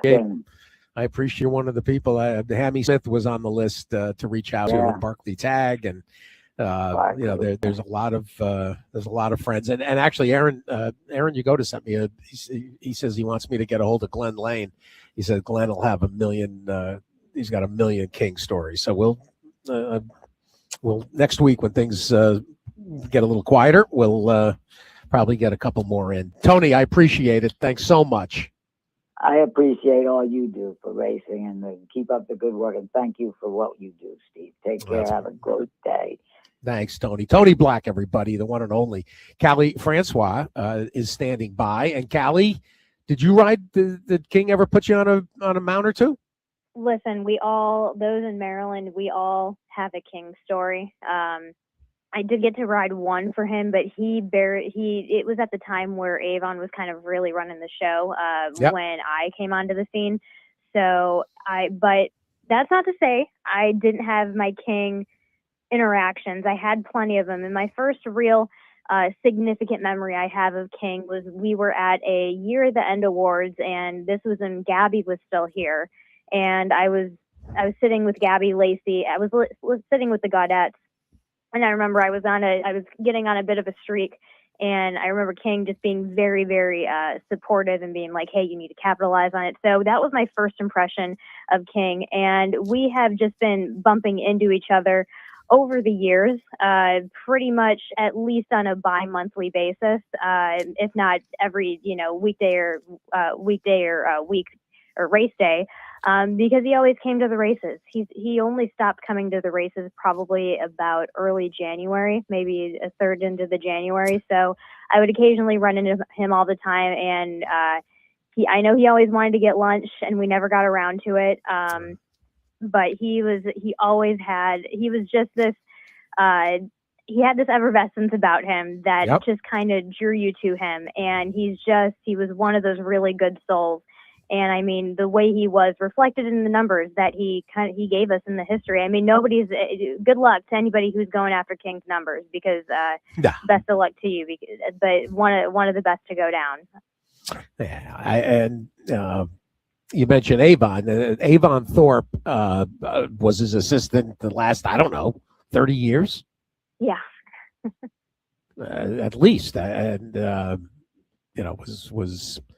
Because King was not going to be at the barn, with the crows and with the roosters. That he was quoted, I think, as saying, "They're going to run the same whether I sleep in the stall or not." Yeah, it kind of, and when you think of King, I also think of Doug as well. And Doug, just a class act as well. So I hope you get him on the show. But King the character, and he will live forever in Maryland. For sure. Wow, the perfect timing to have you on. And on Saturday, we're slipping you in early because tomorrow's going to be wall-to-wall fairgrounds. The stake sequence on Saturday is quite good with the Nellie Morse, the Barbara Fritchie, and the new post time as well. So let's go through this 4-pack. It's not a pick 4, but it's 4 races as part of the pick 5, and the Nellie Morse gets it going as the 6th. Yeah, Complexity Jane, bit of just a touch of a standout here. I go underneath with Atlantis Queen for Gary Capp. I just think that she gets back. She's very trip dependent, and she gets back to a track that she likes. She took early command. She's one that's a bit permeable. kind of through these allowance optionals listed stakes type. So for a price, I'm just going to kind of give her a try. Late night call underneath, I go with just because we know what's going to happen there. Listen, the Geisha second wire finish last time out, that's what did her in. She's kind of, once the X is going to get her on the lead, it's going to be very tough for her to let go. I do think she will get overcome, but not by an insane amount. And then the other Brittany Russell Sultry last with Toledo on the inside and the 1. This is where we get the Brittany makeover. And part of the Brittany makeover sometimes is she changes up the structure of how these horses run. On top of that, horses just run for Toledo. So they're going to kind of aim for a little bit of that Churchill Downs win that we saw back in November of 2024. But that inside post, the big thing about Sultry last is she needs to get comfortable. Toledo is really good at getting horses comfortable. So that's where I think, the other Brittany horse could give it a little bit of value. I'm glad Toledo's name came up because it reminded me. I meant to ask you about last week, the rescheduled extra heat and spectacular bid. Take a 2-second recap. Victory Music in the extra heat, and Gary Capuano, Hollywood Import, who you pretty much felt was too much for that group. Yeah, so he was going to run that horse in New York, actually, as far as Gary's in the spectacular bid. So he just, because of our training shut down due to the weather, he just wasn't quite there. So which is why he went to the 7 furlongs instead. So that horse was, and when you talk to John, ask about Close the Gate, because that was a phenomenal performance as I think it was the first time against winners, I think. But no, I'm really excited about that horse for Gary, and so is Gary. I never usually get Gary on. He's tough to get on camera afterwards. He's very humble, but he was excited about this horse. So just keep that in mind. And Victory Music, they changed things up. Angel just kind of went for it. Carrie, I do believe the horse is now going to carry Brian. She was there. So that's what don't, totally quote me on it, but that's what I was told. Interesting. And yeah, for same owners, 3 Diamonds, just making the transfer. Yep. And this is a nice way to, kind of come back into Maryland. Very nice. And the reason that Toledo, the name, bringing up Evian, he was down at Tampa for Coco Motion, which looks like a pretty special filly. Well, and that was it, obviously with Joe Ramos not being able to come down, I shot Marty a text and I was like, hey, how'd you swing that? But, and that's what I mean when I talk about Sultry last, is that horses run for Toledo. So Toledo, obviously going down to Tampa for Ricky in the big Sam Davis Stakes, but he's got this experience with these nice horses with Brittany Russell. So when he gets on a good one, he knows what to do with it. And when you watch that race, in the moment, you're like, man, that could have been a bit of an early move. And then she goes on to win by 8 lengths. So it's crushed. More. Exactly. Toledo understood in that moment, and he was the right jock. He was kind of the right jock for that moment. I thought he rode the horse beautifully. Yeah. Just because he took control of the situation and he knew what he had underneath him. So horses run for him. He's good at getting them comfortable. He's good at getting out of their way. Well, that's one of the recent Whit Beckman maidens, and a bunch of Whit Beckman maidens here, and also for Jason Worth with the Icon. There's at least one Icon runner here. One of I think in the second. I think Hulkamania too. Yeah, no, they're a going concern. Let's go back to Saturday's a good concern. Laurel stake action, and after the Nellie Morse. Speaking of Brittany, the post time, 1 1/8. This is for the elder males. So I go with a little bit of a here, and now Kelly has this horse double entered down at Fairgrounds as well. But the Fort Cadet Court, he ran on stealth and on his own accord in the Louisiana last time out. So he was 4 wide against the 2, 1-2 who were kind of just battling on each other. But he's kind of got this lopey stride on him where he kind of bounds around. And for me, those type of horses really run well for the specific 1 1/8 here at Laurel. So it's a bit of a smaller field. His momentum's not going to be broken. I just see him moving forward off of that effort last time out. And so I go 4, 5, 6, 2, Call Me Fast. underneath obviously is going to be a huge main attraction here. It's a matter of, you know, who's going to be quickest to get there, who's going to be out last for this mile and an eighth distance. And, you know, you can kind of place him anywhere a little bit now. Obviously, we just saw Point Doom from that effort in the Chris Kringle last time out, won the handicap here going shorter just a couple of weekends ago. So that's where, you know, previous to that race, you would have said, oh, hey, this horse kind of needs to be up there. But we've got another tool with this guy here today. So I just think that he's going to be pretty deadly in here. The 6 on the outside, Warp 9, again, very, very tactical. He's going to be able to sit right off of Otter Mischief, who will undoubtedly be the speed in here. And he has the room and capabilities to do so. The distance in the last few couple jumps just might get him in. So very, very interesting there. But yeah, Otter 9, Otter Mischief, you got to respect as the speed. I just worry about the distance just because the bottom breeding kind of maxes out at this mile. I just texted Kelly Breen to see if he's got a decision. And of course, the horse is down at Palm Meadows to see if he's coming here or if he's going he's probably going to run to Maryland. Yeah. The Barbara Fritchie. And here's the answer. You can scratch Cadet Corps from the post time. All right. Very good. Okay. All right. There's good. your answer. All right. Awesome. So and I can tell people Wayne Catalano has not, Catman has not made a decision yet on Built. He probably will come out with a decision later today, whether Built is going to run here or at Turfway next week. So keep watch the Catman. Watch the Catman feed for his dinner plans tonight and a decision on Bill. All right, the Barbara Fritchie, 7/8, and nice group. Dry powder is going to take a lot of attention here, and it's tough because a lot of people are going to. It's going to be essentially between Dry Powder and Take the Money, Honey.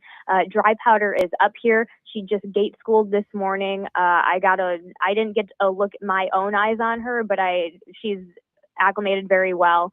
She just shipped up yesterday, so it's all about whether we see that coming, whether we see that those gaudy numbers that we saw back at Parks. And I feel like the Parks to Del Mar transfer might have been a bit tough.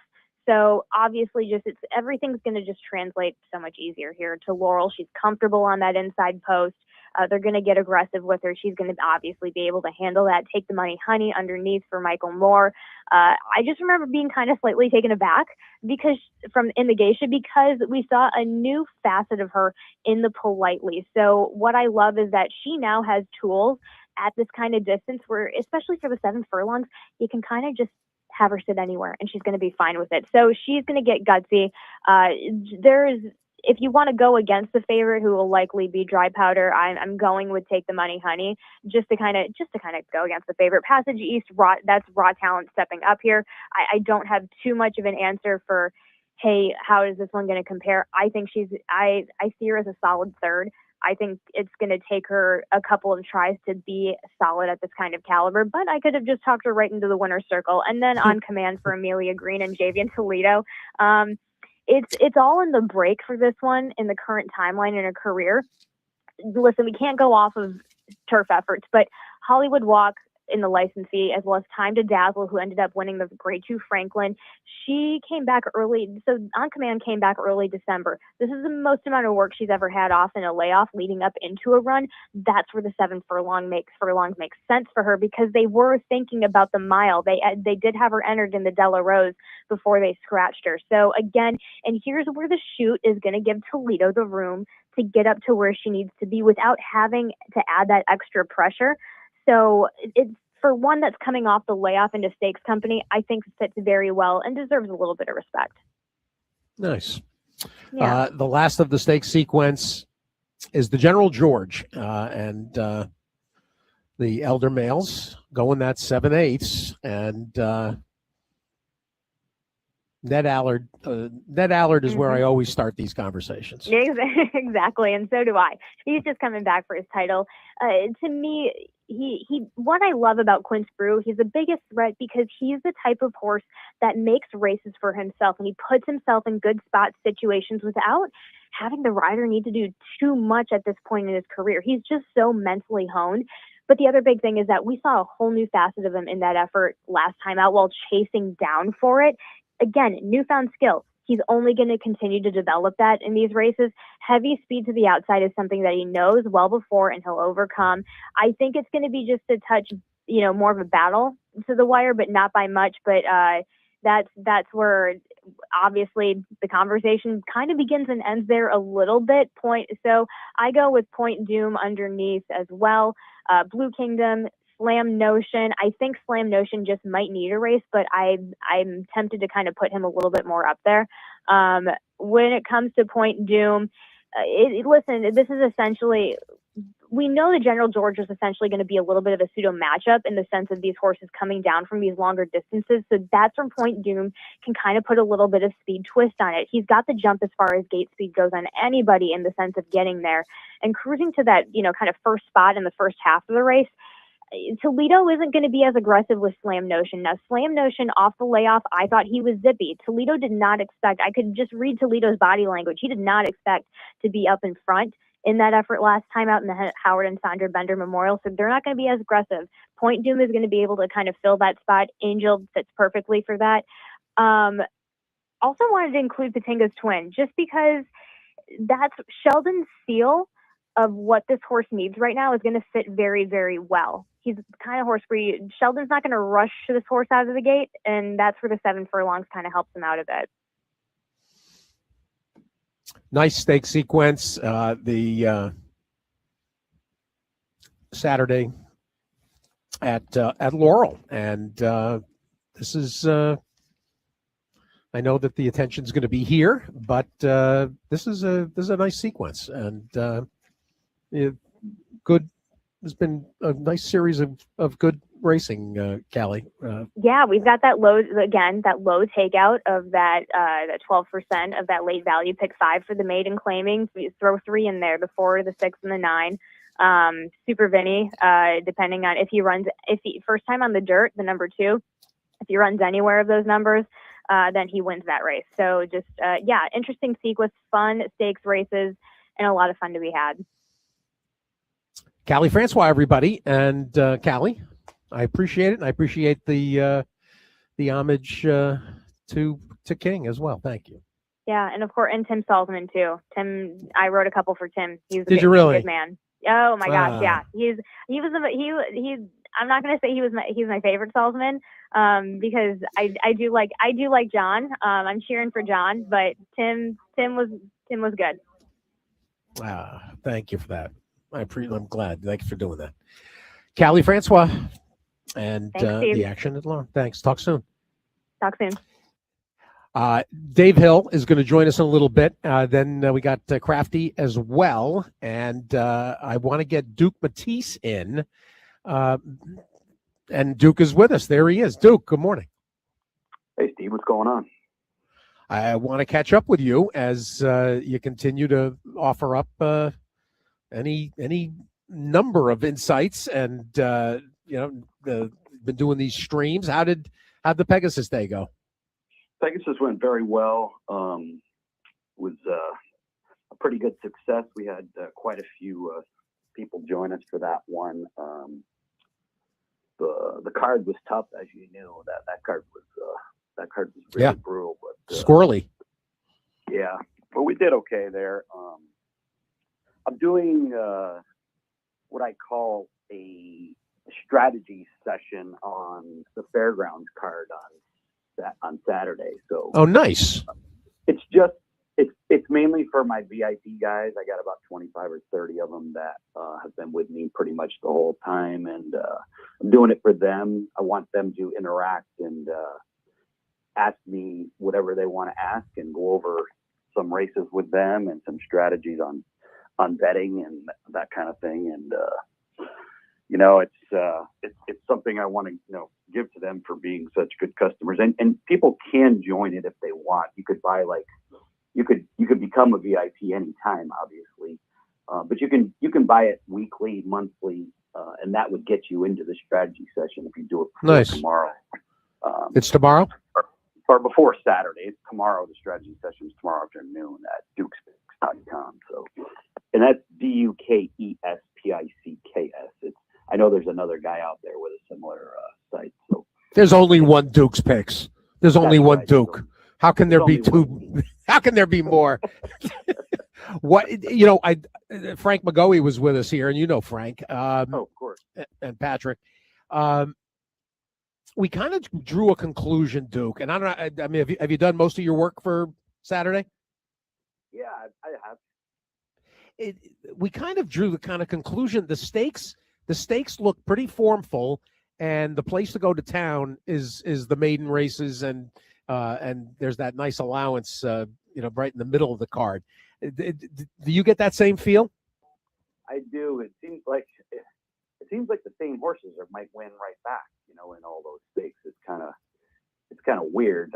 That usually doesn't happen, but horses like Maduro might win again, and I thought Hit Show would win.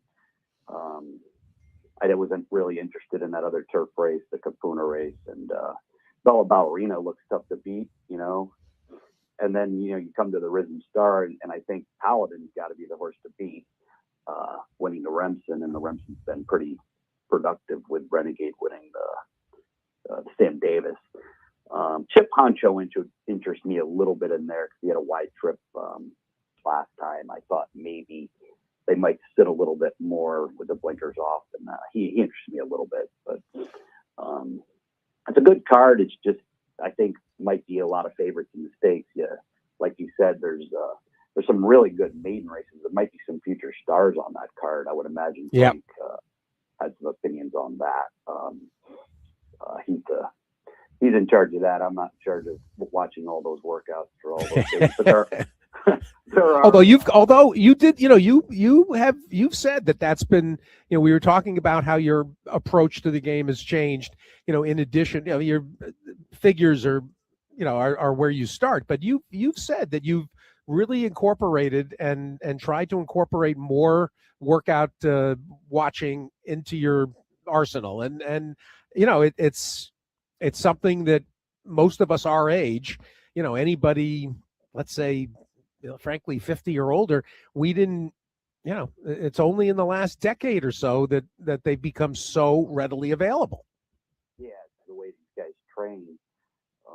They train up to these races now. It's like they're almost racing between races in the morning. It's kind of strange. You're right about that. I have been watching, especially at Santa Anita. I watch the workouts. I don't particularly like the workout report guys that do the Santa Anita races.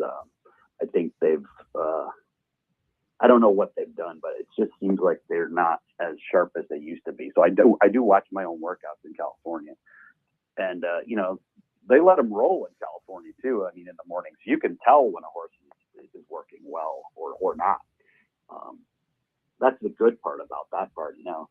When you're looking at, like what John and Frank are doing, looking at, 100 horses a day, that's tough stuff. But I just watch the ones that I need to watch,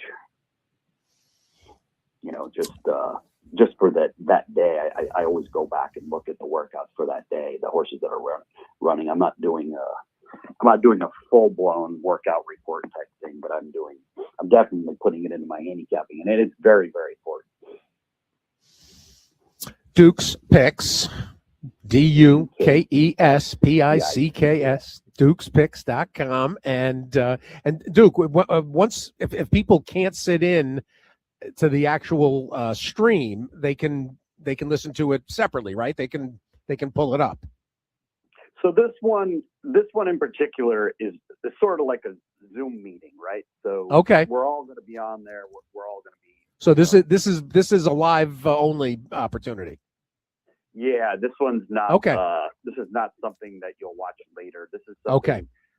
This is sort of a reward for being a VIP, like that kind of nice. Thing. But you can join it. I mean, it's easy to do. You join for a week.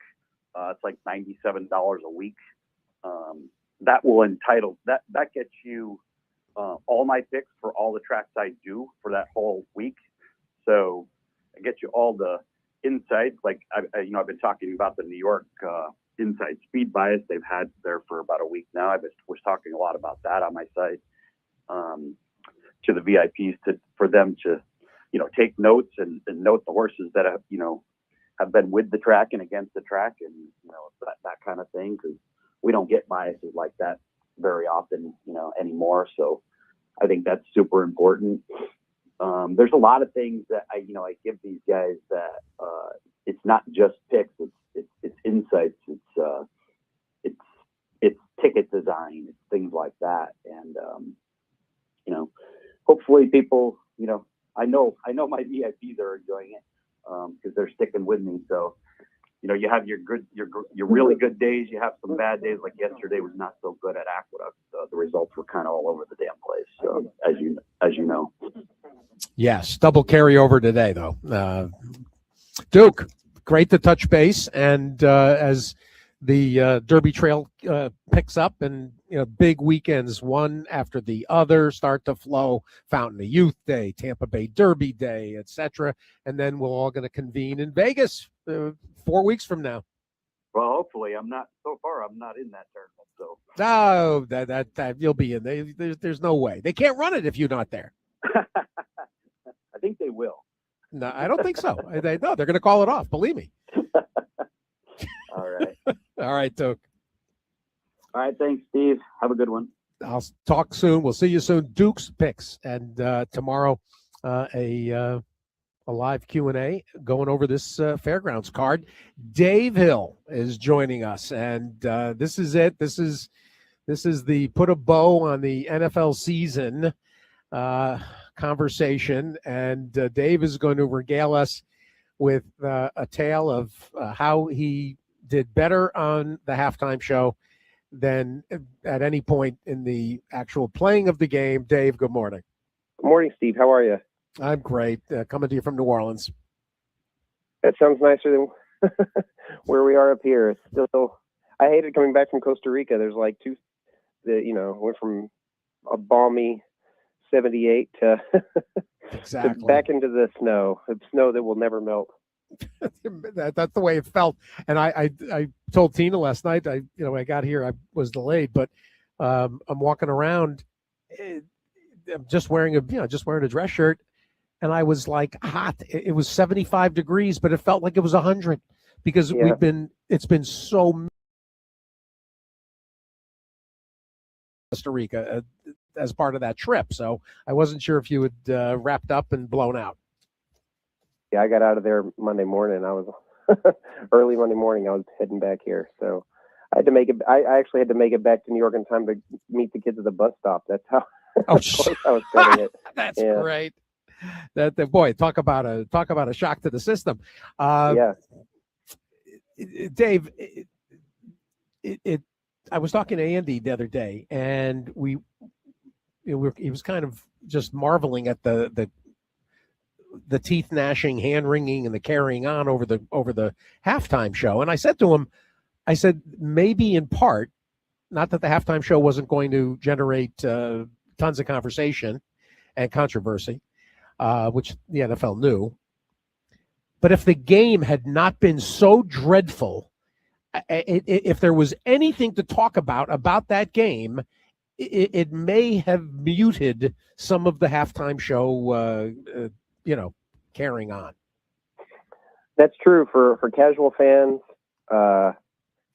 Anytime the Super Bowl doesn't have lots of scoring, lots of explosive plays, then it's boring to watch. And but that halftime show was objectively pretty great. I mean, it was quite a spectacle. They did, every year they seem to experiment more and more with how they can utilize the football field to turn it into I mean, it felt like watching a movie or a music video or something, and not just somebody on a stage. I think it's interesting what how the NFL is thinking about the halftime show. So I hope that it's going to continue to get more and more interesting to watch as a sort of 15-minute long part of the show.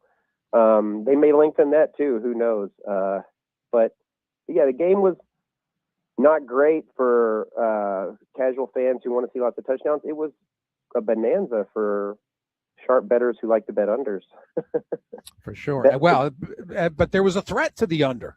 There was a threat to the under with the touchdown that got called back. So that, that's exciting. That was quite a thrilling moment where I was watching the game. I watched the game in the headquarters of a major offshore sports book down in Costa Rica. I was in their offices for a Super Bowl party, and so millions and millions of dollars on the line in there. And yeah, there was a lot of excitement about that play for sure. There's actually a lot. There's quite a bit actually to unpack here, and to be honest, the raw wagering is probably a small percentage of the things I want you to riff on. I started the show by mentioning, as part of the gambling tax nightmare that's going on, I ended up following a lot of gambling pundits, Dave, back in the fall when all the conversation, and the tracking of of fixes and all this. Well, now with that sort of grinding, however way it's grinding, those gambling writers have turned their attention to the prediction markets, and you can barely keep up with the states trying to enact legislation, and there's a frenzy here, and not to mention the actual frenzy of what went on in the prediction markets. Can you give everybody a roadmap and a essentially a clear picture of what transpired over the last 8 days? Well, what happened over the last 8 days was a Super Bowl. And, I interviewed folks at Kalshi for a story I'm working on for the magazine this April about, prediction markets in the music industry. But, they were telling me that, the Super Bowl is as it is for everybody, it's a huge event, but it's a major event for prediction markets because it's where they capture a lot of new customers. And we certainly, just like the presidential election is for them, we certainly saw that, I think, well beyond what at least Kalshi's wildest dreams were. I mean, in terms of the handle, the amount of money that was traded in those markets and all the new customers that they got. So they're just sort of on this meteoric, rise right now. This is what they call, they're trying to capture market share, right? So they're doing a great job of it, and the Super Bowl really helped. And I think one of the things that pushed the numbers up higher was just the sheer number of things that you could trade on during the Super Bowl. It wasn't just the game or even just the props. It was also all these other sort of novelty things like, will they say this on air? What will be the first song at halftime? What will be the color of the Gatorade? What celebrities will be in attendance? All these kind of traditional props that I wrote about last Friday that we're used to betting on at sports books, but at sort of small limits. I mean, this is what's sort of astounding, right? In my piece that came out on Friday, I talked about how at Bet Online, where you could bet halftime props, the max bet was $25 on a prop, and that was down from maybe $100 a few years back.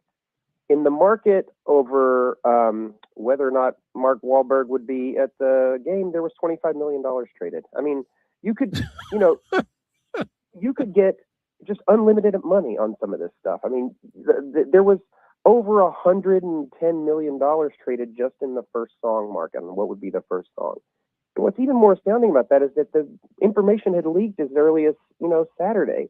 So, but the money, there was just still tons of money. I mean, so this is wild, right? For people who bet serious, who bet a lot, not necessarily bet professionally, but for people who bet a lot and constantly run up against limits, it's just, they were finding no resistance and tons of liquidity on the Super Bowl. Now, that's not going to keep up. Not every market on Kalshi has that kind of liquidity. There's a lot of markets where you can't get a lot of money down, but on Super Bowl Sunday, man, you could really bet a lot of money. That those numbers, parse that out for people, because some people didn't understand, the difference between the handle and the volume. Right, and it's important. I think it is an important distinction because Kalshi is now this week kind of doing a victory lap saying, oh, we did $1 billion in the Super Bowl. Well, they didn't do $1 billion in handle the way that if a sports book said we did $1 billion in handle, that means we took $1 billion in bets. But on Kalshi, you can trade. It's like a stock market. So a lot of that $1 billion was the same dollar getting traded back and forth over and over again.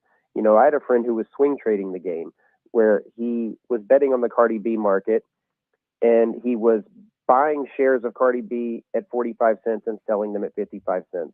And he did this all day. Like, he did this right up until halftime, and, you know, made a lot of money just swing trading this. This is how day traders trade stocks a lot of times. And so every time he traded a share, you know, that's getting counted as another dollar in the market. So some of these numbers are a little bit bogus in the sense that they aren't taking that much in bets. The money's just sort of getting shuffled around until everything resolves at the end. But having said that, it still was outrageous amounts of money, and people did have pretty big positions on some crazy stuff that honestly no sports book in their right mind would ever even offer a bet on. And that's because Kalshi doesn't care, because they're not the counterparty to your bet. I mean, in some cases they might be, and we don't have to get in the weeds about that, because Kalshi does own a company called Kalshi Trading, I think, which is a market maker that's in theory a separate company, but really isn't. We don't have to get into all that. But generally speaking, the counterparty to your bet or whatever is just some other bettor. So Kalshi's just taking fees, and they actually don't care whether or not somebody has inside information. In fact, they might prefer that people have inside information because it makes the market more efficient. I don't know. I mean, they say publicly that they don't and that they want to prosecute people for insider trading, but you can understand why they might actually like it. Creates a lot of volume and creates a lot of efficiency in the market. If someone knows exactly what's going to happen, then they're going to put a ridiculous amount of money on it, and that's going to sharpen the market right up. So, strangely enough, on the Super Bowl, a lot of the information was public, and the market did not sharpen up. And I think that's what I think a lot of us were really scratching our heads about all day on Sunday, was like, okay, if we know this is a fact, why is it only 65 cents? Why is it not 90 cents, 95 cents? You know, what is the resistance here? And it turned out the resistance was just from normal everyday people who were just still betting hunches and had not gotten the memo yet. So, and that's crazy that there was that much kind of square money in those prediction markets. But, you know, the conversation about prediction markets this week, kind of reaching a fever pitch, has to do with the Super Bowl, but also has to do with the fact that the sports books, the regulated sports books in the United States, are super pissed about this, because they spent a lot of money and time to get approved, licensed, and regulated state by state, and they're paying in some cases pretty outrageous taxes in order to operate in certain states. Kalshi said, you know what, we are not gambling, we are futures trading, so we're regulated by the CFTC, which is a federal agency, so we'll just open up nationally and we'll see in court if you don't like it. And that gave them access to California, it gave them access to Texas, Georgia. It meant that they had to pay no, you know, exorbitant licensing fees. They do not have to pay those state taxes, and they're booking to people that are 18 and up. So they have this huge market that isn't available to the sports books, and sports books feel like, hey, you guys cut the line, you're cheating. So now there's sort of a war going on between the FanDuels of the world and the prediction markets like Kalshi, and it's going to be bloody. It's going to, you know, they're going to really fight it out, and we're going to have to see who ends up ultimately winning there. I was hoping for, you know, your perspective, because I think casual observers are, you know, kind of just looking on and I won't say bewildered, but it's just a constant, really an assault to the senses, Dave. Yeah, I mean, it's sort of how things move in the economy these days, you know, whether it's AI, you know, any kind of new tech innovations, you know, whether it's a new weight loss drug, pretty much any of the commercials we saw during Super Bowl, like all these new kind of innovations, it's like we get bombarded with it, because the way that things move in this economy is that people front load a lot of money behind it to market and capture the market, and that overwhelms our senses, because that money gets spent on marketing and putting things in front of us, you know, overwhelming us with the message about what their product is, and and it's a race to do that. I mean, Kalshi's not the only prediction market. You know, there's another big player called Polymarket, but in addition to those two big players, there's a lot of smaller players who are trying to get their operations up and running quickly, that are trying to follow in that wake. And DraftKings and FanDuel, who I mentioned before, are super pissed about this, are also trying to build their own prediction market. So they're kind of getting their plan B ready at the same time. And so all of these companies are all going to be, they're just going to turn on a fire hose of money to market and try to get people to download their product and deposit money into their accounts and get to betting. And the opposite reaction is going to be swift too, where we're going to see a lot of pearl clutching about the corrupting effect of gambling on our society and on all the institutions that we love and care about. And we're going to hear a lot of that noise at the same time. The reaction is going to be very swift as well. And I kind of roll my eyes at that because I feel like what these people are building and what they're offering people is literally no different than trading in the stock market, buying options and futures in the stock market. I mean, we've got plenty of this kind of gambling that goes on in our economy all the time. It's just some of it, I guess, is deemed sophisticated and genteel, and some of it is considered coarse and obscene or whatever. And I don't go in for that. I feel like a bet is a bet, whether you're betting on Apple or you are betting on Cardi B. It's it's action either way. And so I don't know, I get a little bit frustrated at the moral panic around it. Well, and speaking of which, there's also some real gray areas. Like, for instance, because the Cardi B, actually, that was one of the things that you included in Captain Jack's monster pod. There was that great, and Jack was nice enough to have a summary of every contributor's prime play. But I couldn't tell. I mean, was it basically a bet that Cardi B was going to perform the way Gaga did, or just the fact that she was hanging around, that little plantation house?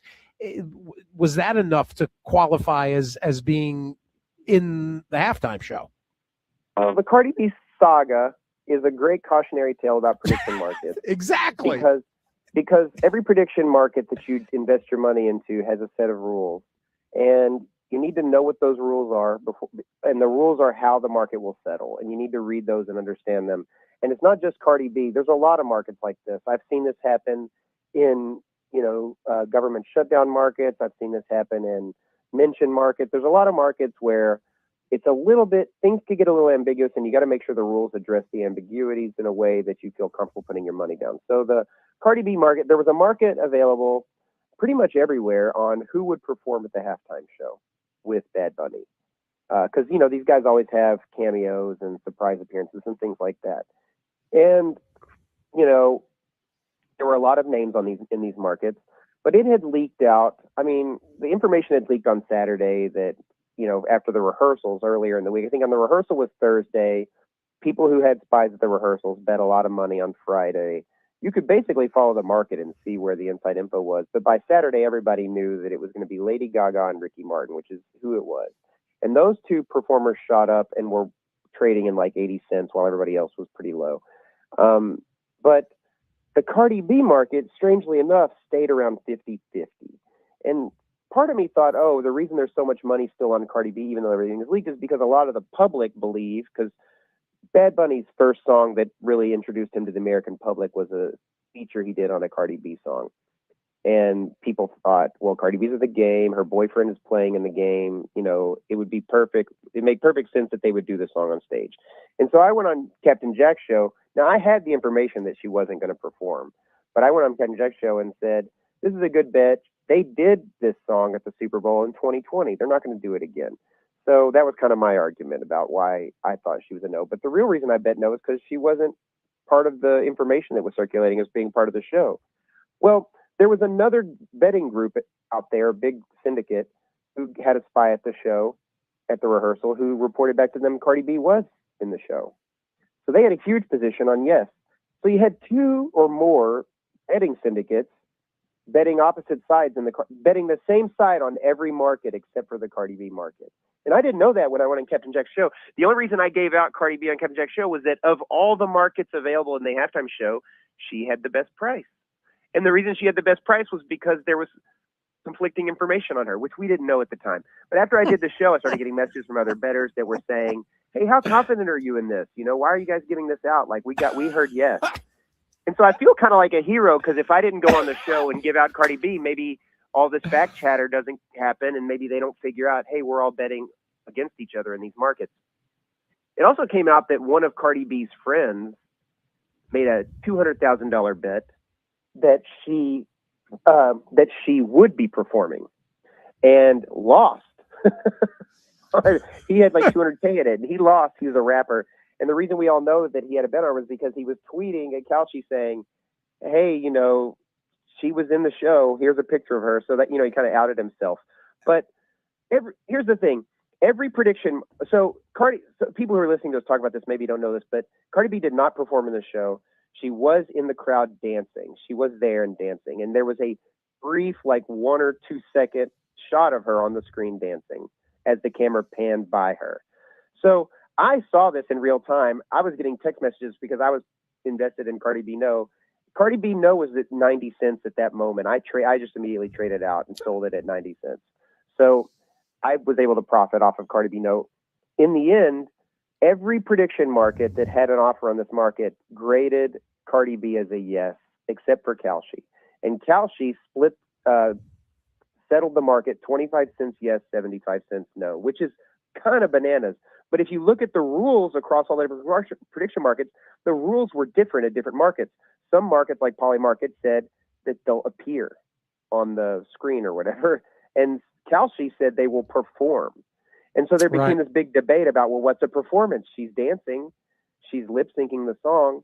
And Kalshi, I guess, washed their hands of it and said, rather than get into the weeds on what constitutes performance, we're just going to settle the market at what the last price was. And the last price was 25 cents. So those people got screwed. If you bet yes on Kalshi, you got hosed. If you bet yes on Polymarket, you won.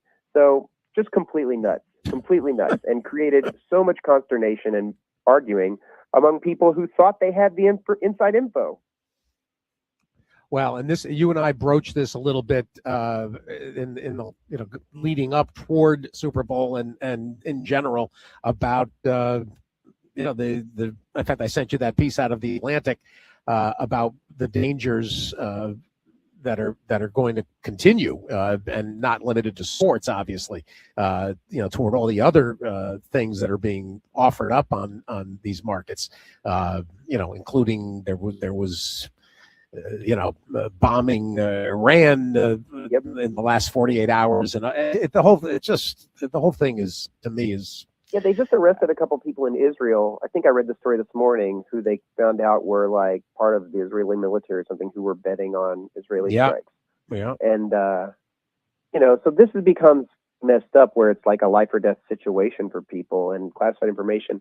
And that's wild that would happen. I mean, I think that the prediction markets, there may be some pushback against them about what the types of things that they can and should offer markets on, right? And obviously nobody gets hurt in a market about, will Cardi B be on stage? But when you start talking about military actions, it seems really bizarre that, people, that this is like classified information, yet people have this incentive to go out and bet on it. And then maybe your military enemies can watch these markets to learn intelligence about your country. That seems like a really bad outcome here. So they probably shouldn't be offering markets on this kind of stuff. Yeah, I would say. A couple other quick ones too. I want to get a big thank you in. One of our Derby trailers heard you in, I guess it was it December or November, talking about how the Hawks were so much of a better value than the Rams as a Super Bowl bet right then, 12-1 versus 5-1, and they went to town. They're absolutely thrilled. They hit the Seahawks Super Bowl win at 12-1. So thanks for that. My Venmo is David Hill. If anybody wants to. There you go. Good. No, I'm glad they hit that. I'm glad they bet that. I had futures on them too, and it feels really good to bottom at such a high price. And it wasn't even close, man. It wasn't even close. No, part of me before the game wanted to lay 10 points, And I looked at the price and I was like, it's really not a huge difference to lay That's the 10 what I points. thought. It'll just create more of a sweat for me. But I really did expect a blowout, but just didn't see the kind of value on betting on the blowout. And so I just rode my futures. I had bets of -3.5. I ended up betting some -5 at even money. But yeah, Hawks, they delivered for us. The Massey Peabody ratings were right this year the whole way, man. They really, they were sharp. Hopefully Rufus keeps doing it. Well, I was going to say now the key is getting Rufus next year to stay Right. with it. You can't let him stop now. What other key learnings? Is there anything, Dave, you want players, to appreciate when it comes to any approach in game and pre-game? What did we learn? Well, my takeaways from this season were a couple things. One is that I realized that whenever I saw an NFL side where my power ratings and the line were like, I wanted to bet anytime there was 2 points difference or better.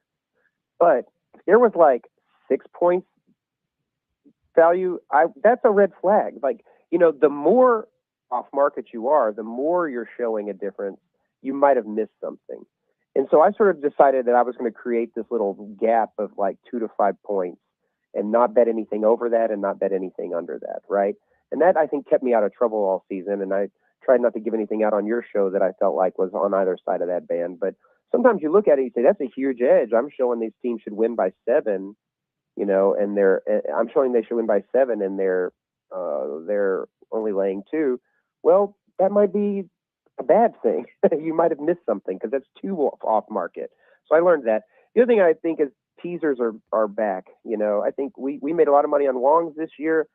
The teaser values there, and I actually am going to run some numbers over the off season. But I think after looking at the results on teasers, we probably could have been taking even some non-Wongs and throwing some non-Wongs in there. I think there might have been value beyond just your basic strategy teasers.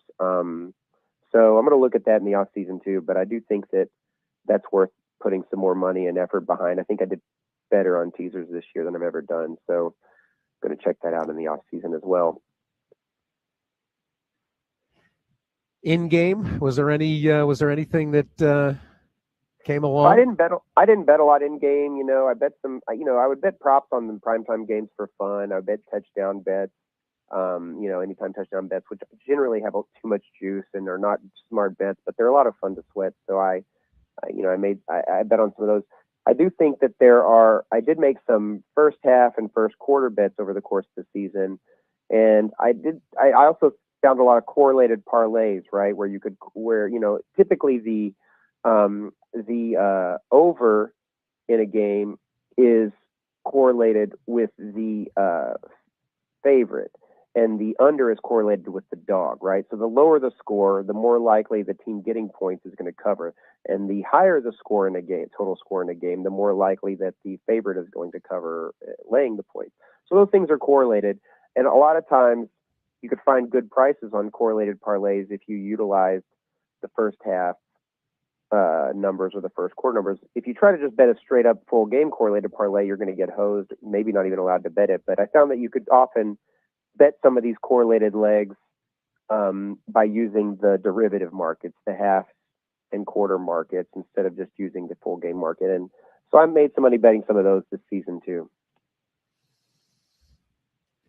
Dave Hill, tremendous job, Dave. A great season, and we'll certainly check in with you on any and every occasion I can manifest over the course of the spring and summer. So give everybody the coordinates, and as you take your appropriate break. I mean, you're from on air visits, but you certainly, the American Gambler Book Club continues, and work on the book itself. The book. Yeah. I mean, I'd love it if people check me out at davidhill.substack.com, and you could subscribe there to my Substack and the podcast I'm going to keep trying to do there about gambling books. But I'm going to do more there too, some Substack lives and run a book club, and we're going to try to have some fun there during the off season. And then You can go to unabated.com and subscribe to their service if you want to learn some of the stuff that I've been talking about here. And if you use the code HILL, I'll get a little commission, which is nice. And yeah, you can follow me at Dave Hill 77 on Twitter. I'm trying to stay off of that this year. It's one of my resolutions, but I'm on there from time to time. I can't. I'm too addicted to stay completely off. But that's also a good place to get in touch with me there, Substack, if folks want to say hello or they want to talk about anything. I'd love to hear from folks that listen to the show, and I can't wait for next season. Dave, outstanding. Thanks so much. Thanks for having me on, man. I appreciate it. It's always so much fun. Everybody loves hearing from you. And actually, as you go, I didn't slip in you were a big winner on the Mark Wahlberg info, right? I won on everything. Everything I bet, I hit it all. It helps to have inside information. But yeah, I bet a lot on. I heard Mark Wahlberg was at home from somebody in Vegas who saw him on Sunday. So I bet that he wouldn't be at the Super Bowl, and I won a fortune on that. And then the whole day I had my friend monitoring Mark Wahlberg's private plane tail number to make sure he wasn't going to take off from the Vegas airport. So I was like, as soon as you see that plane move, tell me so I can sell my shares. God, that's amazing. We cashed on that, and then I had the first song. I cashed on the first song. It was great. I was at a Super Bowl party in Costa Rica. I told everybody at this party, all these bookmakers, I was telling them all about my bets. They all started betting them too, and so here I am. I'm sitting here with like $500 on the first song. The guy standing next to me, who I just told, here's what the first song's going to be, he like bet $50,000 on it. Unbelievable. So everybody at the party wins all this money off of me touting them on the bets, and so whatever. It's fine. They all tipped me pretty well, but it felt ridiculous to be hanging out with all these millionaires and they're getting scraps of money, and here I am sweating my small little bets. But quite an experience. Just outstanding, unbelievable. Thanks, Dave. All right, guys. See you next year. You got we'll talk before that, but probably for Arkansas Derby. Dave Hill, everybody, just amazing. Here's Crafty, Jeff Franklin. Good morning. Good morning, Stephen. And just for guys that are betting on Kalshi, et cetera, take the under on Jeff Franklin performing in SoFi next year. I'm not going to be performing. They tried as they might to get me on. Nope, I ain't going to do it. All right. Well, that's you don't know how disappointing that's going to be. I'm sure. I'm sure. Huh. Well, they'll find somebody else for cello to play the cello for the halftime show.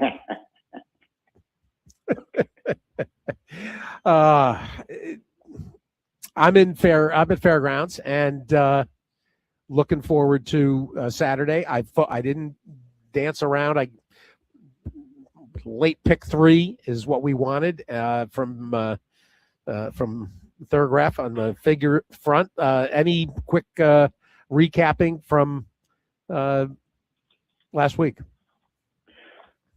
I don't know about you, Steve, but I still am because of all the interrupted training and some of the weather, I'm pretty unconvinced of what we've really seen. I mean, nearly obviously was astounding. But outside of that, as far as so many other races, I've noted them, but I'm really not hanging my hat on anything at this point. I mean, we did well on the Southwest.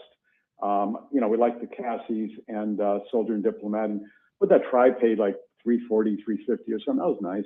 But for the most part, it was an observational weekend for me.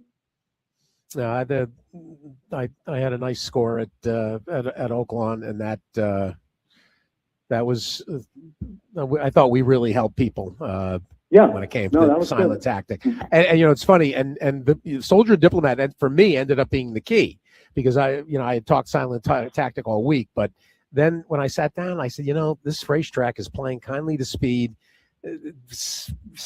Diplomat's going to get, Ortiz is good on the front end. He's going to get a nice drafting trip. And so ended up, I'm not a super effective bettor, but ended up with everything. And a lot of people went to town. So that was a lot of fun. Let's dive in and let's go backwards from the Risen Star, the Rachel, and the Fairgrounds. Okay, so you want to start at the Risen Star? Let me first of all break into break into the segment. Wayne Catalano reports that Built will run Saturday at Fairgrounds and not Wednesday at Turfway. So Built is in here, and count on him in the Colonel Power getting a turf debut. Okay. Go Got ahead. it. All right, that's all yours. So, okay, starting in the Risen Star, I mean, strictly from a thoroughgraph perspective, Paladin is very impressive. I mean, he's run basically essentially a 5 and a 6.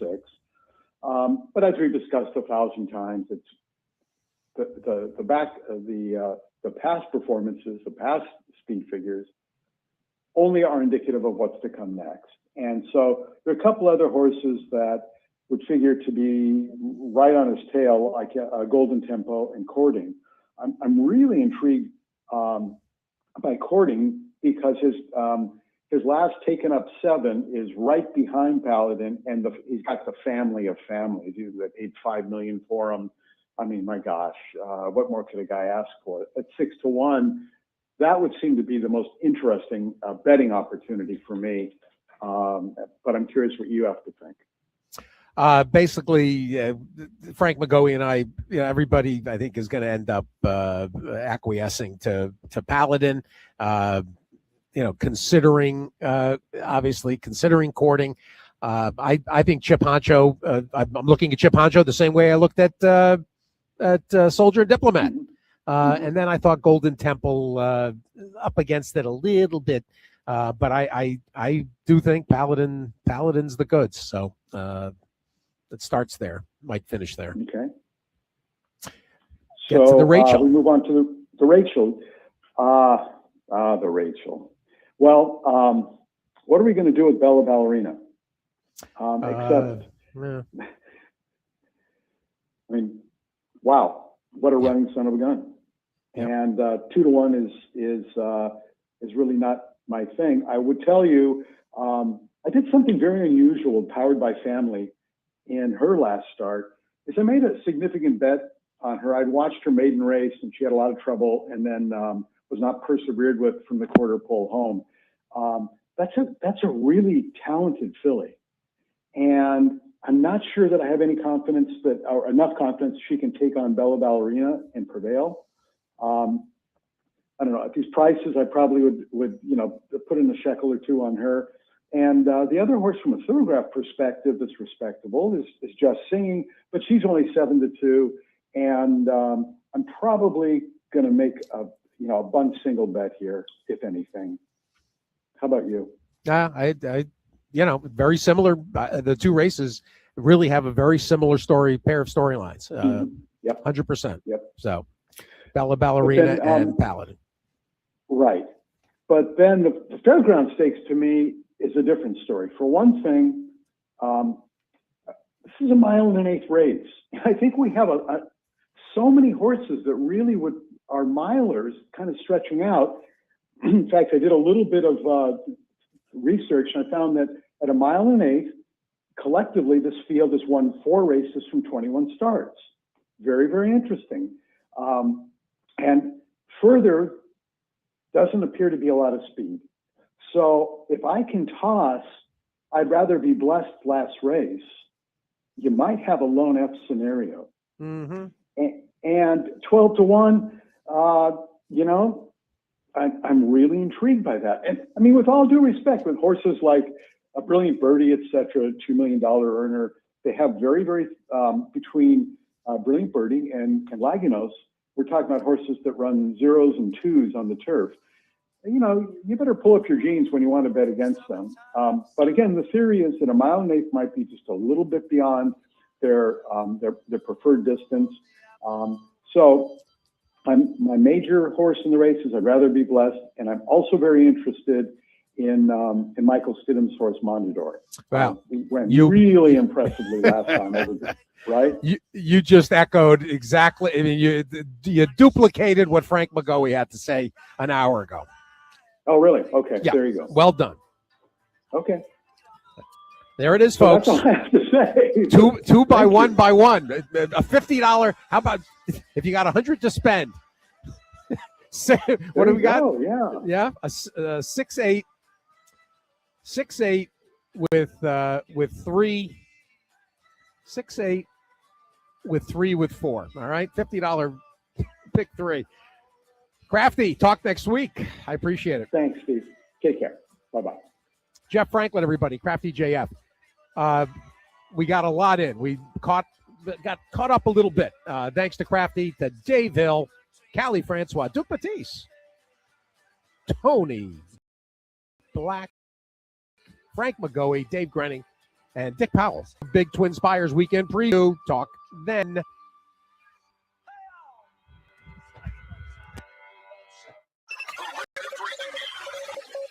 the Races with Steve Byk on Sirius XM Radio. Who you betting on? How about an app created specifically